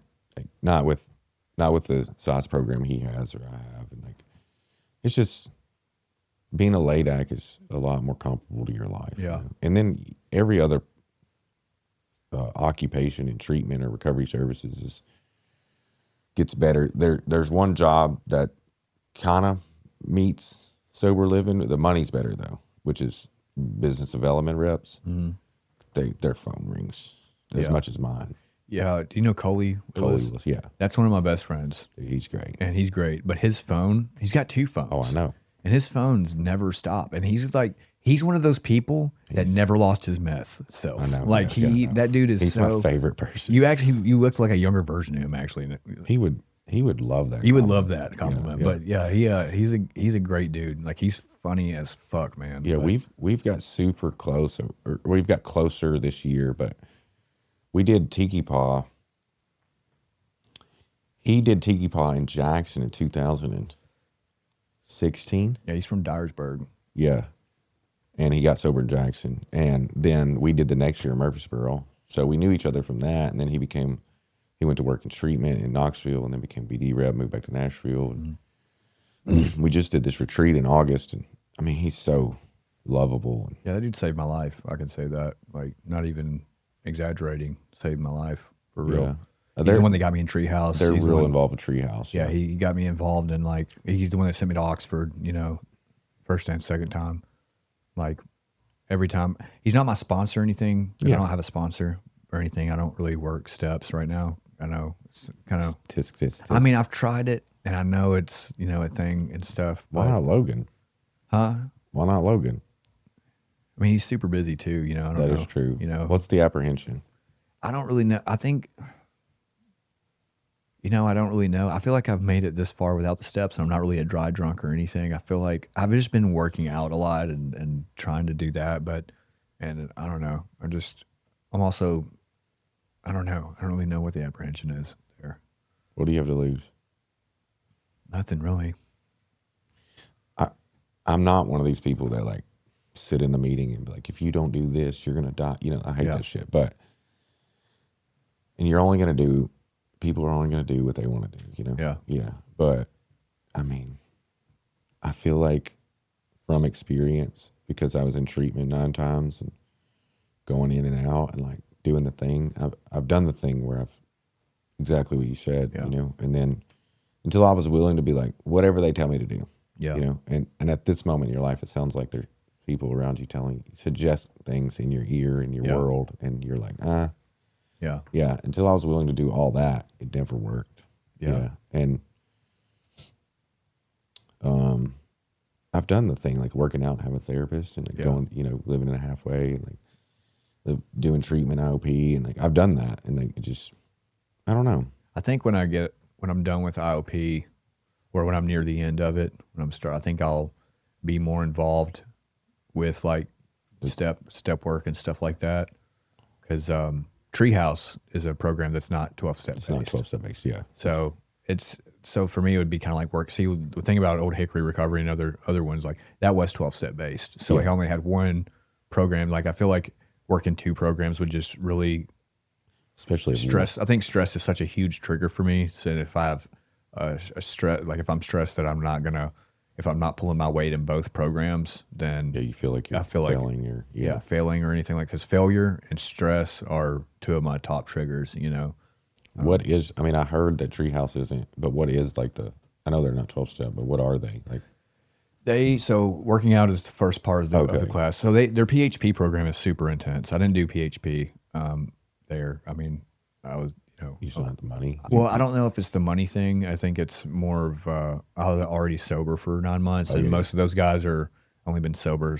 They get out of treatment and go straight there, you know. So I'd already had some sobriety. So I think that the IOP was more my speed, and but the first part of the class is like intense high interval workouts, like CrossFit type shit. You know what I mean? Like strength training and cardio and Metcon and all that stuff. That's and cool. It is cool. It is very cool. It's the only rehab type recovery thing I've ever done where I don't leave class like, oh, this is so fucking stupid. I hate this. This is such bullshit. I can't believe I'm wasting my time here. Every time I come out of class there, I'm in a better mood than when I went in. That's true. Yeah. And it's awesome. You know? I love working out. I do too. I think it's a really great part of my life. Yeah, it is. But it's also I think the camaraderie and the fraternity of all the guys around me doing it too, pushing me. And JJ, who is our trainer, he's like there's 2 airmen there, and Brandon, who is a Marine for a long time. He's honestly intimidating and kind of scary. He's a badass. He's a cool ass dude. But JJ is so good about, you know, he's like close to my age, you know, he's just a really good fucking guy, and just pushes you and shows me how to do different lifts and like the right way to do it, and how to build strength and how to do things like that. And then the second part of the class is like, you're about to get jacked, dude. I'm trying. I mean, I'm up. So I'm sure normally I'm sure like you've 130 pounds. Now I'm 162 right now. Well, what about jail? Jail, Giles County, they only feed you twice a day, baby. There ain't no calories in that. You know what I mean? But I did gain a little bit of weight because I wasn't, doing anything. I was still eating, you know. But the second part of the class is like, you take a lot of tests, you answer a lot of questions, you know, like personality, things like that. And they talk about how to deal with like upcoming things, like, you know, like holidays and stuff like that. They'll talk about, you know, what are some triggers, what are some ways, you know, we can deal with that. And it's just really kind of like an open group type setting. But, you know, and people, you know, talk and stuff. And I think that I like that they work out. That's kind of cool. Yeah, man, it's important, I think. Owning sober living, you see complexity of like people that are successful and not. You have a really big test subject. You know, I've served 2,000 guys. Right. Yeah. So you can see, but one of the things we've noticed is there's this line between people that work out, become obsessed, and don't do anything else, unsuccessful. The gym is their obsession, you know? It's their higher power. And a lot of times what happens is in there comes the gym and then the lust. Mm-hmm. But we have noticed that like doing recovery work and integrating a healthy body, like going to the gym every day, is successful. Yeah, and that's what it is. That's what it is. It's like, you know, it's like a recovery and working out all in the same day. Yeah. They've they've proven scientifically that anxiety, like I forgot the word yesterday too, but like neurotic mental health stuff, like low end, like depression, anxiety, that type of stuff is combated more by physical training than medications. Absolutely. And I 100% agree with that. I'm doing both. I'm doing medication and I'm working out. So like this was like an SSRI thing. Yeah, I don't take SSRIs. They make my dick not work, so I don't take those. So at all. Or you just can't get off. Dude, it's just like cuts it off. It's like, really? I don't take them. Sounds depressing. It is. It makes me want to fucking kill myself, you know? Like It doesn't do that to me. I've took them before. It doesn't affect me. Actually, maybe it affects me the other way. But it actually just like makes me blank, sort of. You know, it blanks me out. That's why I take Wellbutrin, which it's good, but I have to take something to combat that so it doesn't throw me into mania. Okay. I have to take Seroquel and Triliptal too, which is mood stabilizer and antipsychotic. Because if I just took Wellbutrin, I'd be trying to rearrange the furniture in here and shit. Let's move that shit. Yeah, I'd be like, let's put some panels on this wall. Grab that staple gun laying over there. My ex, she's bipolar. She takes Rexulti, and she swears by it. Yeah. It's expensive. Yeah, I've heard of It's that. like super expensive. Yeah. She gets, I don't think we've ever paid for it. She gets like samples. But Yeah. for 2 years, she's got samples. But Yeah. she does swear by it. Yeah, I've heard good things about that medicine too. I mean, she's tried almost anything. She went through them all. You Right. know? Yeah.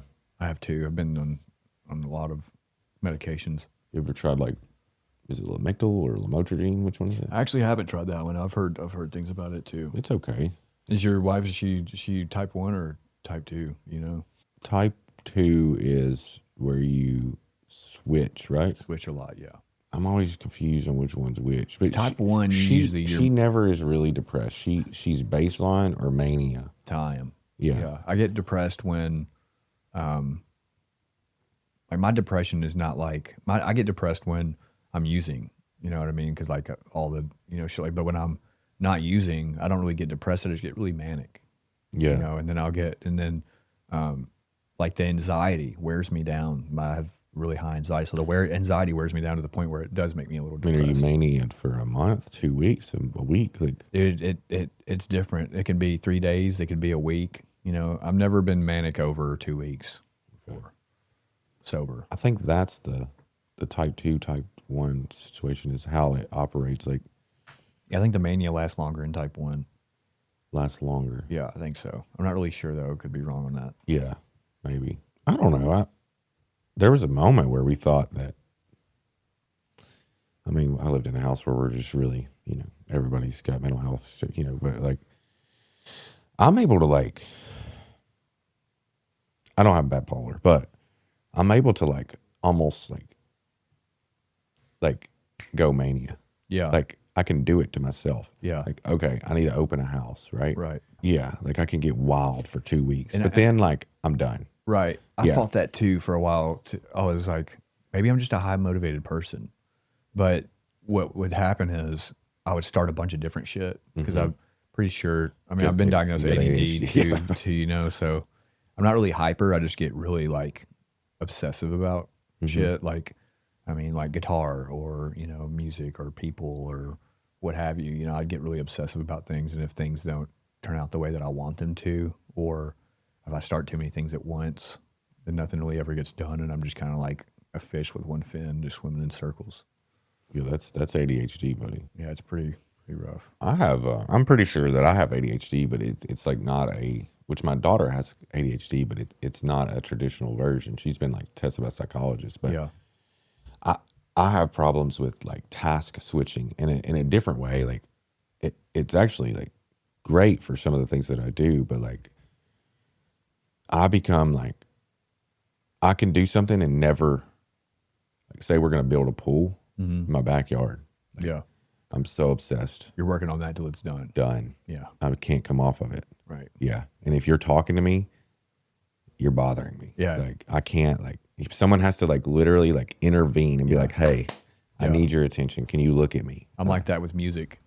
Yeah. Yeah. I'm like that with music. If I start a song, because like a lot of the times it's just like a spontaneous, and it's always in the worst fucking times when it hits. Like I'll be like doing something, I'll be in the middle of something. I'll just have to drop whatever I'm doing, whatever conversation I'm having, whatever I'm having dinner with someone. If I'm doing whatever, I have to go. Are you afraid you'll forget it? I know I'll forget it. Yeah, that's why. That's I know what I I'll do. forget it. I'm afraid I'm never going to get it done. Yeah. Yeah, I'm afraid I'm never going to, like, I think that's half of why I have some ADHD. Because other things in my life, like ADHD-ish, like if you're talking to me and I think of something like order on Amazon, like I'm afraid I'll forget it. So no, I have to order it. Yeah. Yeah. So to forget your conversation. Right. Yeah. Especially with like writing like lyrics and stuff. Like I was in the studio yesterday and I was like, I want to put something different in this part right here. And they're like, well, we need to come up with some lyrics. And I was like, I'm way ahead of you. I opened up my notes and I got like just tons. I mean, going all the way back to like 2020, just little pieces that I just have to write down at that moment. I have notebooks scattered all over my room. Back in Columbia, just like crazy shit. You just write them or you talk to your phone? I have some that are recordings of like melodies. Like I'll record the melody and then I'll sing it or whatever like that. Like I have to clear up space off my phone because of how many audio recordings I have. And some of them are like the same thing, just played a different way. Yeah. But just so I can hear it. Cause like, have so many pieces of songs and so many whatever that like I'll forget it. That's why. That's another reason why I started really posting them and stuff, is so that I had like a digital copy of it that is not attached to me, that I could just look up from anywhere. That's smart. Yeah. I mean, what about that dude? I don't actually know his name. Richmond from Richmond or whatever. You know what I'm talking about? I don't think so. He got famous on TikTok. He sung one song on TikTok and then it blew up. And Was it recently? 2 years ago. 2 years ago? Yeah. He would be one of like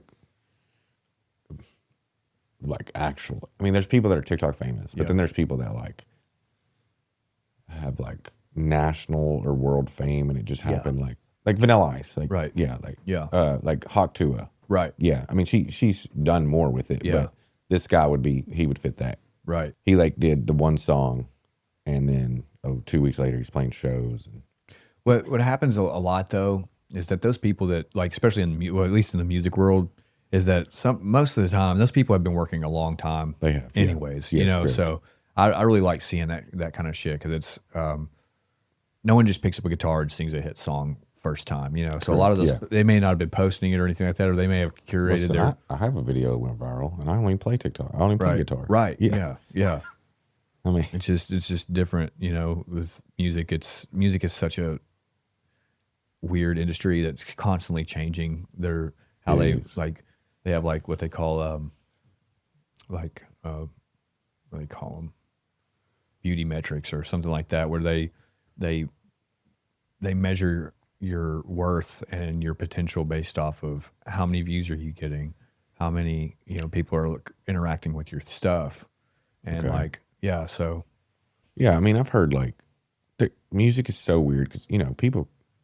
I mean, there's a lot of people in my life that want to be musicians around me, but like a lot of people in sober living are like talented, and then they've been trying, or they go in and out of music and like quit their jobs, and then like I've also seen like really successful, like not really successful, but like really good artists, and it just never happens. You know? Yeah. There's a guy here that I'll let you listen to his song, but I mean, he's great, dude, and it just never happened. I mean, it could happen. He just started really producing and stuff, and then my director, he's produced like worship music and stuff. that's a huge industry. It is, but that is where a lot of money is. He's done his own songs, but he's also producing other people's songs. But what's funny is like, he did this song, and it got views. It's on Spotify, whatever, but I don't know how to play guitar, and I don't know how to sing. And sometimes it's being in the right spot and the right thing. But like, I did a dumb song on TikTok one time, like my first video ever. Yeah. And it got like 80,000 views. That's awesome. And I was like, you've done all this work. Yeah. Yeah. I can't even play it. Yeah. It's weird like that. Yeah. And how long ago was that? 2 or 3 years ago. Yeah. So the algorithm's constantly changing. When I kind of like manipulated the algorithm in a way, because it used to be like, 3 posts a day, this time, and this time, and follow like a certain pattern, but you had to change up with like what content you were using, how you were doing. Were you doing stitches? Were you doing whatever? And I kind of figured it out. You want to change it up. Gonna change Back it up. then, or back still? then. Yeah. Back then. It's different now, and that's kind of like how I got kind of forced people to watch stuff. But it's different now. I think now, I mean, this could be wrong, but people are looking for more of a FaceTime personal experience over and over the same thing. Is that correct, more? You think? I think so. To be honest, I'm not really sure how it really works anymore. Like, I don't think that was a thing prior, but I think in the past 2 or 3 years, like that's really became. People want to know the blog experience, your life. Right. I don't really get a ton of views on TikTok or anything anymore. I get around 30 to like 150,000 on average. Really? Yeah. Why? I don't know. I'm not very consistent with it. Well, you were also not doing anything on there for 6 months. Not doing anything for a long time. Yeah. I've been focusing more. My priorities have changed. My priorities are more, staying stable for my son and trying to, give him a good life, and also recording. So like one of my biggest things is, like I was saying, like I start a bunch of shit, can't finish it. That's a big stressor for me. So and social media is takes so much of your time to do it right. Yeah. You know what I mean? Especially when you get to a certain level. So like I just trying to focus on like 2 or 3 things right now. I'm trying to, like music, my son, recovery. Yeah. That's my 3 things. That's all I got time for, space for. Yeah. And so I'm just trying to focus on that. Another shit, and it'll come. It'll come in waves. I'm not really too worried about it. I was going to say that about the music earlier, and like you were talking about how, I think you were talking about music or social media and like how you can lose like momentum or focus. Yeah. Yeah. The one thing I've learned about, like, I think this has helped me doing sober living in general, but also I've chaired the same meeting for 7 years on Monday night. And I've realized that how I show up has been so many different faces and identities. And like, sometimes I'm just not, I mean, a lot of times I'm just not, I don't have it. It's fine. I still show up. And like, I've learned to be like, during those periods, I've learned to be like, hey, can you chair the meeting tonight? I'm there, but like, you practice. You do it, but like, you can't be on all the time. Can't be on all the time. And like, for me, it's like learning just consistency and showing up no matter what. And right. Discipline. Yeah. And like, just because I don't, like, I've went 6 months and I was like, I'm not on. And sometimes I get in the meeting and like a certain topic happens and I'm like, I feel fired, Yeah. But I've went 6 months probably just, and then I've been on for a year, 2 years. Sound like you're bipolar. It sounds like. Maybe. Yeah. Possibly. No, I mean, it is doing like the that. same thing over and over on Monday night for 7 years it's a high commitment. Right. Yeah. And things you're passionate about too. I mean, they're exhausting. They're exhausting. Yeah. Having passion for people or things or anything is fucking exhausting to the People point where it is warps real your exhausting. and it warps your personality too. Like it's small little micro changes of putting all your time and energy into one thing or another. It'll change who you are and what your focus is, what your priorities are, That's true. and manipulates your emotions. It's another drug for us. We're addicts, not just drugs. We're addicts all around. Addicts are the hardest working people on the face of the fucking earth. When have you ever seen a crackhead take a day off? You haven't. He's got a fucking refrigerator on the back of a Barbie bike. He's going to get some fucking crack. Yeah. He's moving. He's moving. Yeah. Yeah. He ain't taking a day off. He ain't taking a day off. Yeah. I think that's why I think over time I've learned to like, what does Matt enjoy constantly? That can be ever changing and ever moving. Like, don't get depressed if you don't like it anymore. Yeah. But like, what do I really enjoy doing? And I want to do more of that. And I don't want to do more of the other stuff. Right. But it's took me a long time to navigate like what that looks like. Like if you were like, do you want to go to Broadway? And I just went to Broadway after 10 years being married. And I knew it wasn't my thing, but like I went and tried it because whatever, But I mean, when you say go to Broadway, I go, Me too. no. Yeah. I mean, Yeah. I don't want to drink, and I definitely don't want to drink for $19 a shot. So, I mean, if you were like, do you want to go to the lake and do water sports? I'm like, yes. Let's do that. Yeah. Let's do that on repeat. yeah, I love that shit, man. This, like, I enjoy this. At the moment in my life, like, I enjoy this without the Right. cameras and whatever. Yeah. Like, I like going to lunch and meeting people. I like people. Yeah. I like to get to know people. So, like, this made sense for me. Yeah. I think we're going to do,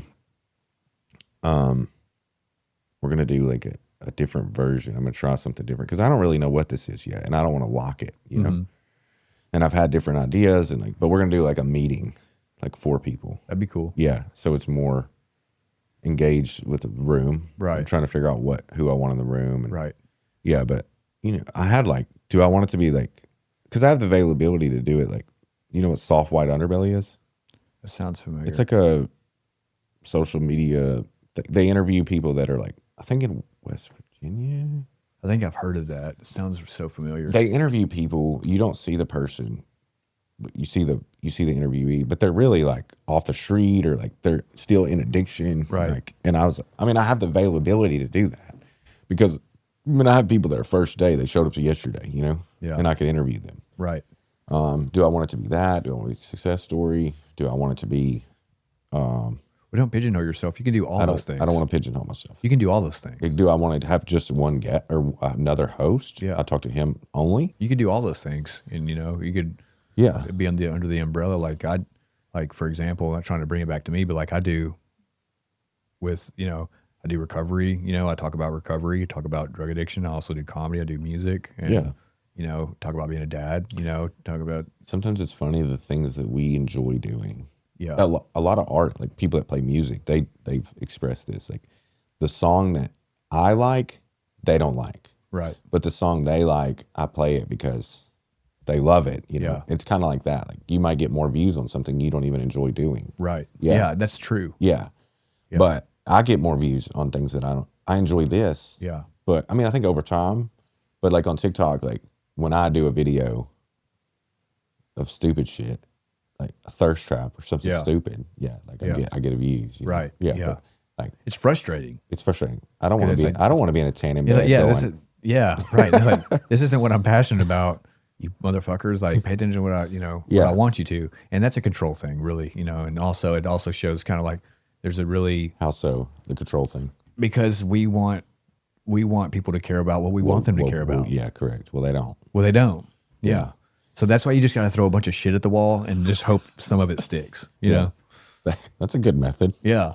Shotgun that shit, you know? I mean, when I first became in recovery and like sponsorship, people were like asking me to sponsor. I wanted them to ask me to sponsor them because I'm so spiritually connected and I'm floating on a fucking rock somewhere. But that over time, like they didn't. I was like, you know, like they'd be with me a year, 6 months, and they go, "Well, I picked Matt because he has a family." And I'm like, Yeah. "What the fuck?" You don't pick me because I'm powerful at this shit. Yeah. Because he has his kids in his life and I don't. And I'm like, that's so bait. Like, that's not why. Yeah. We just got to be grateful that we do have shit to offer people, though. You know, and that is one thing. Like certain things that people are into, you know, in my end, are things that I wouldn't expect a lot of times too. You know, and a lot of what that is it's probably more of a general thing and not so niche. You know what I'm saying? Like there's more people that care about their family that care about spirituality. Correct. Yeah. So like there's going to be more people that are drawn to you because you're family dynamic opposed to your spirituality. Yeah, I think that's It's like a funnel, you know, different sizes funnels. I think that's why the blog experience of like face to face, like knowing this person, like because they have a family and they have kids, and so does everybody else. Right. And well, my kid went to school today and he fucking cussed out the teacher, and like That actually happened to me recently. yeah. My son called he's in preschool. He called his teacher a bitch, and I was like, she kind of is one though. You know, I'm like, I didn't tell him that, but when it was told to me what I was like, she kind of is though. You know, he's like, he's not lying. You know, but Yeah, my daughter, like, she like was like, she cusses at home now, but she didn't. She's a rule follower. But when she was in kindergarten or first grade, she was like, "I will kill your mom." Dude, my son does the same shit. He could hold a kid, but the kid was trying to like be mean to Jude, and Jude's a very spirited kid. He's told him, he's like, "I'll cut your head off." off, like you know, like, and he's just, but he's the sweetest kid in the world. But he just doesn't. Gator don't play no shit, you know. He just how he is. I mean, he has no fear. I got him a 4-wheeler for Christmas, like a gasoline 49cc, going off my hill, straight downhill, like fast as fuck. You know, I had full gear on, a helmet and all that stuff, but just no fear. You know what I mean? I'm glad he's like that, but it also scares the shit out of me. Yeah, My grandmother reminded me where he gets it from. Yeah, of you. So I was like, you know. They didn't have brakes on my Fuller. I downshifted. Oh shit. Yeah. The brakes were non-existent. Right. But we were at my dad's house like 2-3 years ago, and he had got a Fuller off a police call, like, because he owns a tow service. Mm-hmm. It was like a foreman, you know, like a 450 foreman. Yeah.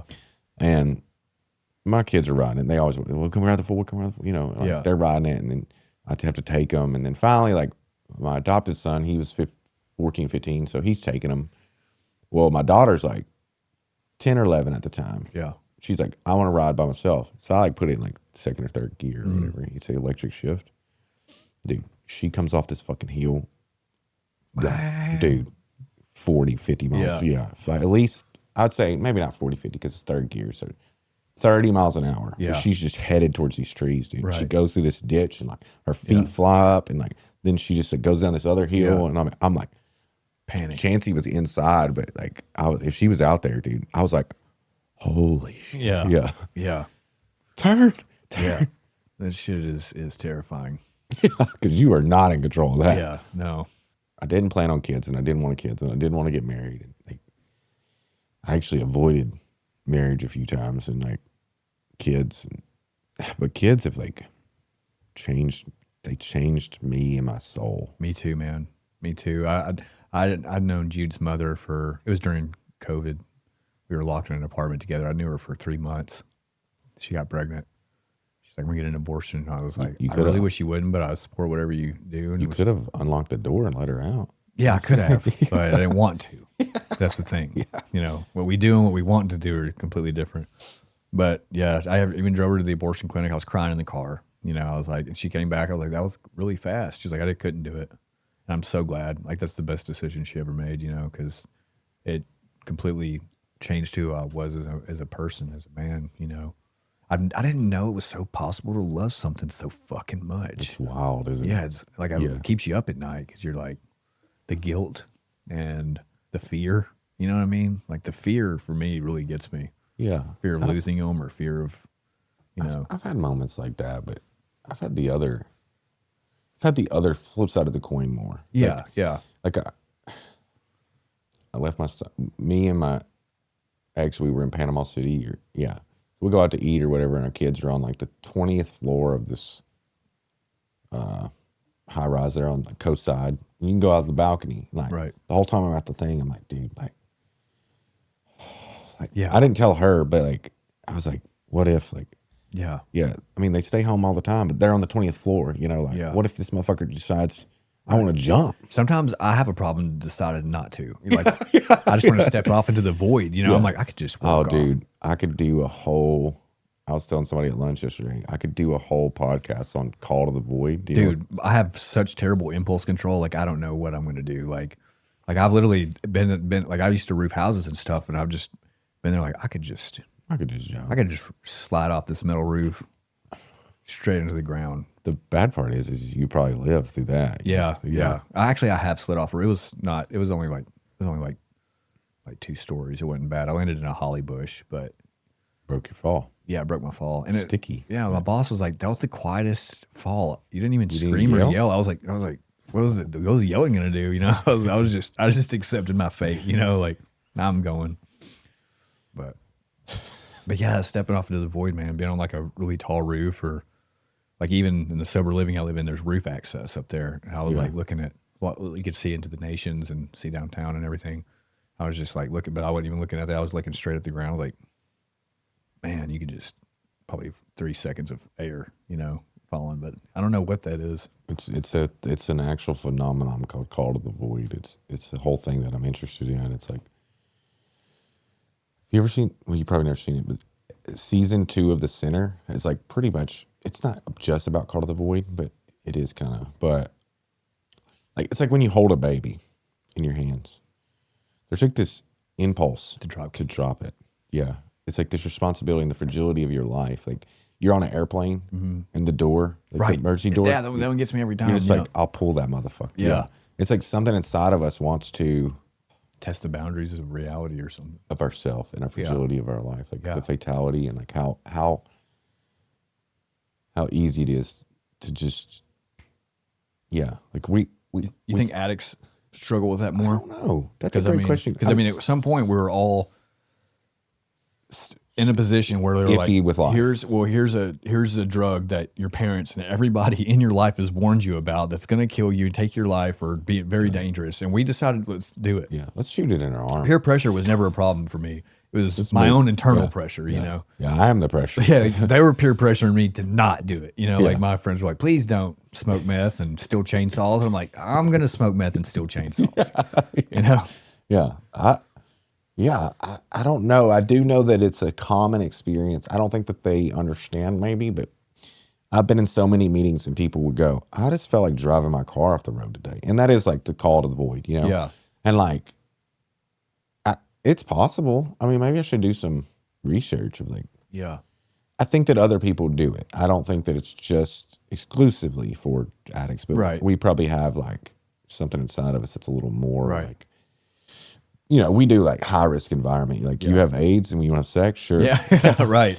Yeah. They cured it in the 80s anyways. Yeah, and it's hard to like, it's hard for, it used to be, now it's all I worry about is consequences. I used to just not even be able to factor in consequences, you know, like they never even crossed my mind and stuff.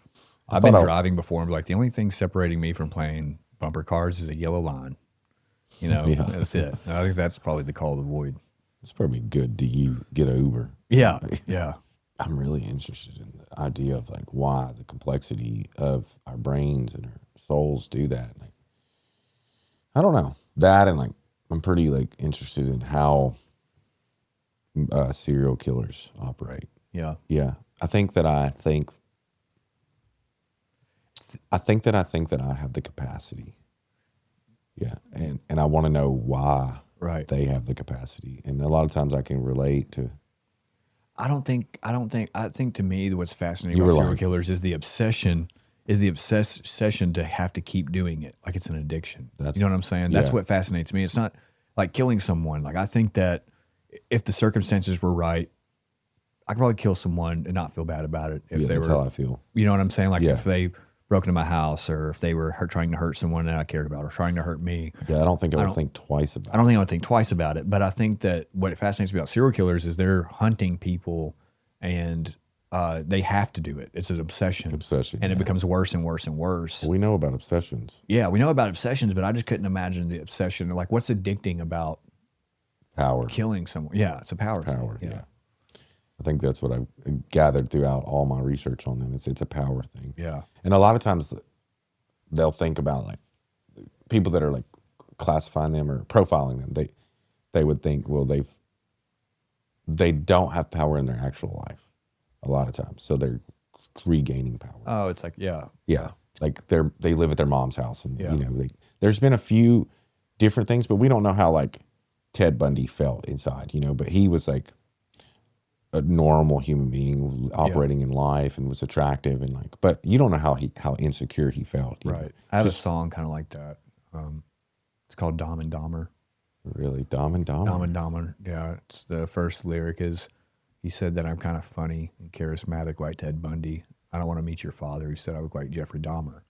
Because I haven't been compared. It's like, so someone's like, you look like Jeffrey Dahmer. I'm like, I don't want to look like that. You don't look like Jeffrey Dahmer. I know. I had longer hair and stuff, and when I put glasses on, it's circle glasses. Yeah, if I put glasses on, it's straight Dahmer. I was gonna go. You could probably do a skit as Dahmer if you had glasses. Yeah, which I mean, I don't even know if I would want to do that. You know, like all you need is an old TV with like some static. Yeah, yeah. You'd probably have the hardest time is finding a static TV at this moment in life. Yeah, that's true. That is true. TVs used to be so heavy, man. Like I hung a TV at Amanda's the other day, and like I was like, man, this is fucking easy, man. This TV's like you just fucking put after you got the brace on there. But I remember trying to move a TV, like 30 feet, and it was just like I gotta set it down. I gotta set it down. It's so heavy. It had like the handles. Yeah, yeah. It hurts like digging into your palm of your hand. Like these handles are not working. Where does Amanda live? In Gallatin. Oh, yeah. How'd you meet her? Because you live south, friend mostly. Yeah, friend of a friend. My buddy Alex. We're kind of close to the same age. She was a little bit older than me, but met her through a friend of a friend, kind of like on the internet. We've known each other for 6 years. We were friends for like, July will be 2 years we've been together, but and 8 months of that I was in jail, but we were friends for a while before we ever got together or anything like that. Okay. Yeah. But probably the best. She keeps me straight. She's in recovery as well. She's killing it. Honestly, she's a very motivated, she's a get shit doner person. She just gets done. Yeah. She just gets shit done. It's really, she inspires me, honestly. That's good. Yeah. She's a great mom. She's a great partner, great friend. It's good to have that as like a relationship where you're like.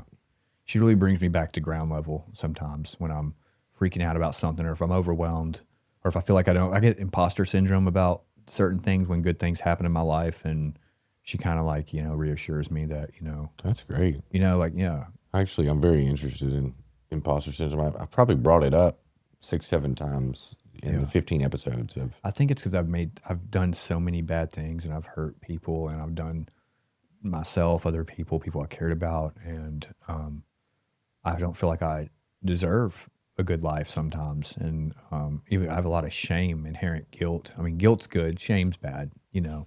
So you think your core self is like fucking shit up, not that your core self is good and you fuck shit up. I think that there's no excuse. Even though I was in active addiction, I was really fucked up. I don't remember a lot of things that I've done, like that has happened, you know. Yeah. And I think that I just feel like I would hate if the roles were reversed. I would hate that person that did that or whatever. You know what I mean? And it just it's just hard because I do have a good life. I have a great life. I'm surrounded by people who love me, and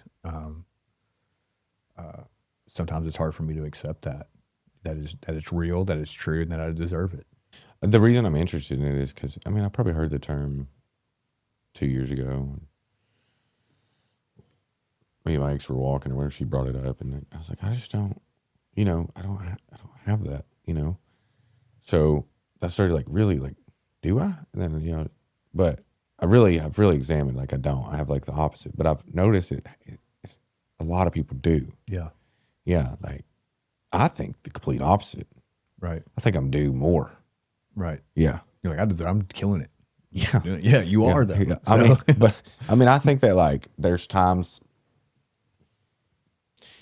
I think that people have like a lot in life, like what they deserve and what they get and like what they are asked to do by whatever spiritual terms. Mm-hmm. It doesn't have to be good or bad, but like I think that people are anointed and have like a lot in life, like, like not a lot, but like a purpose, like a purpose. I think, I don't know. Like a mission. Mm-hmm. Yeah. So like how that. It could be bad though. A lot, like your lot in life could be bad, like right? Suffering or whatever. Yeah, I understand. But I think that mine has a lot to do with leadership and being disciplined, and like it's not like a flash in the pan situation. Like it's more of a, and then I have like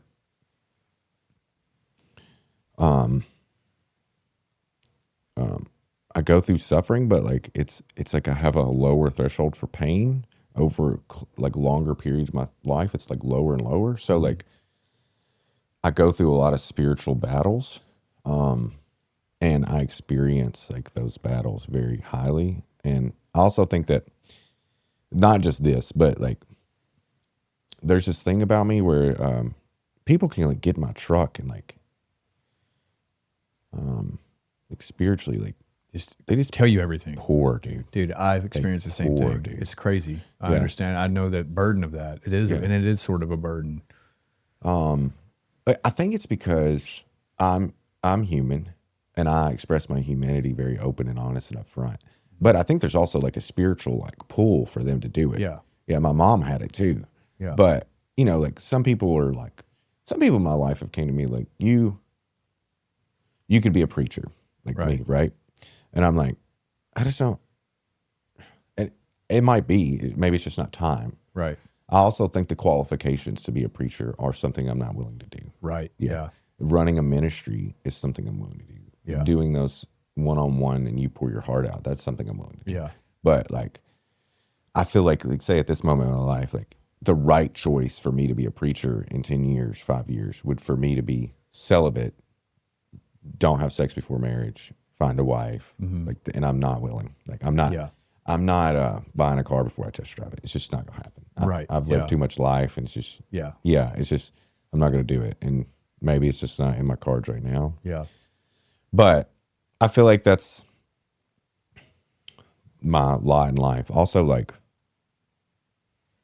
in a negative spin, it's like I struggle with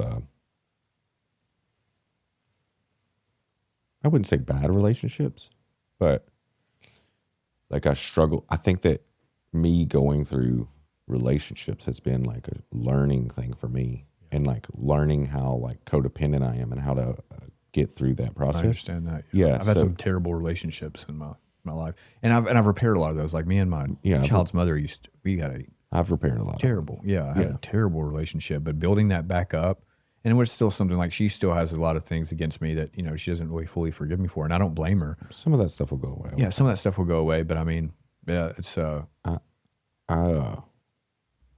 I took Coleman fuel out of the back of a car in Manchester, Tennessee, and poured it on me, the girl, the car, the clothes, everything. Okay. yeah. Wild relationship, spitting in each other's faces, throwing the car in park, jumping out of the car at 30 Right. minutes. Wild. Yeah. A lot of like solicitation type behavior going on between the relationship. Healed, forgiven. Yeah. Yeah, like crazy shit. Yeah, totally forgiven. So it's possible. Yeah. Done some pretty crazy shit too. Yeah. I don't know if you ever pulled Coleman fuel out of the back of the car. No, never done that. Why did you have Coleman fuel is the question. I cannot confirm. I just wasn't You know, it was actually for. Not that it was for. I was obsessing, like over like not obsessing, but like. Some people carry guns. Some people You carry Coleman fuel? I carry Coleman fuel. Yeah, Just in a water gun with a lighter. Fucking. but I would take to the talk end of about it like a lot. Like I'd be like, you know what? Like if you, I tell you what, if you're in a car and you got a fucking problem, and I take this Coleman fuel and pour it on your fucking car Yeah. and pull the lighter out, we're gonna have a little different discussion. Well, so far what I've gathered is if a serial killer pops up and his modus operandi is setting someone on fire with Coleman fuel, Yeah. I know who it is. It's him. Yeah, it's that him. guy. That's him. Yeah. Yeah. Fire. Like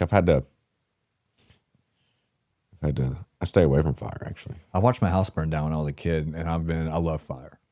I don't know, it's weird. Like, I mean, I remember everyone was freaking out. All schizophrenic people love fire. Yeah, Did I know. you know that? Yeah, I've been diagnosed as schizoaffective, but I was also actively Meth, using. yeah. So, like, I mean, yeah, but I mean, sober, I don't really. I mean, I am super paranoid, but I remember watching my house burn down as a kid, and everyone else was like freaking out about it, and I'm just like, man, that's like the prettiest fucking thing. I was like, that is some heat coming off that bad boy. roaring. Yeah, I think it's roaring. It's so hot, and I'm so far away from it. And I was just like, man, where are we gonna go? I was so calm. Did you start the fire? No, I didn't start the fire. It was actually a meth lab. Great. Went off. We were just so happened to be standing across the street at my great grandfather's, and yeah, I was the first one who saw it. Just like saw orange. I went outside. I was like, it was like fucking heat. It was so hot. Like it was like I was just like, Yeah, man, it's that's hot. insane. Like a whole house is Yeah, hot. yeah. Yeah. I understand why the sun's so hot. It was pretty wild. We're at the end, but I asked. So the title to the podcast is "Powerful Beyond Measure," and it comes from a poem that's "Our Deepest Fear." It's the start of the poem. Okay. So every guest we ask, "What's your deepest fear?" And you have time to answer it, but you'll answer like, "My deepest fear is." My deepest fear is losing my son. Yeah, whether that be physically or losing him through going to prison or losing his trust or losing himself, just loss, anything to do with my son. That's why I do everything. And he's, I know people shouldn't keep us sober, but that's really what keeps me sober. It's what keeps me on the straight and narrow now. And that's what keeps me pushing with music. He's the reason for everything, man. He's got this. I know everybody says this about their kids, but he's like the most charismatic, powerful person I've ever met, and he can't even tie his fucking shoes. So that's my biggest fear, losing Jude.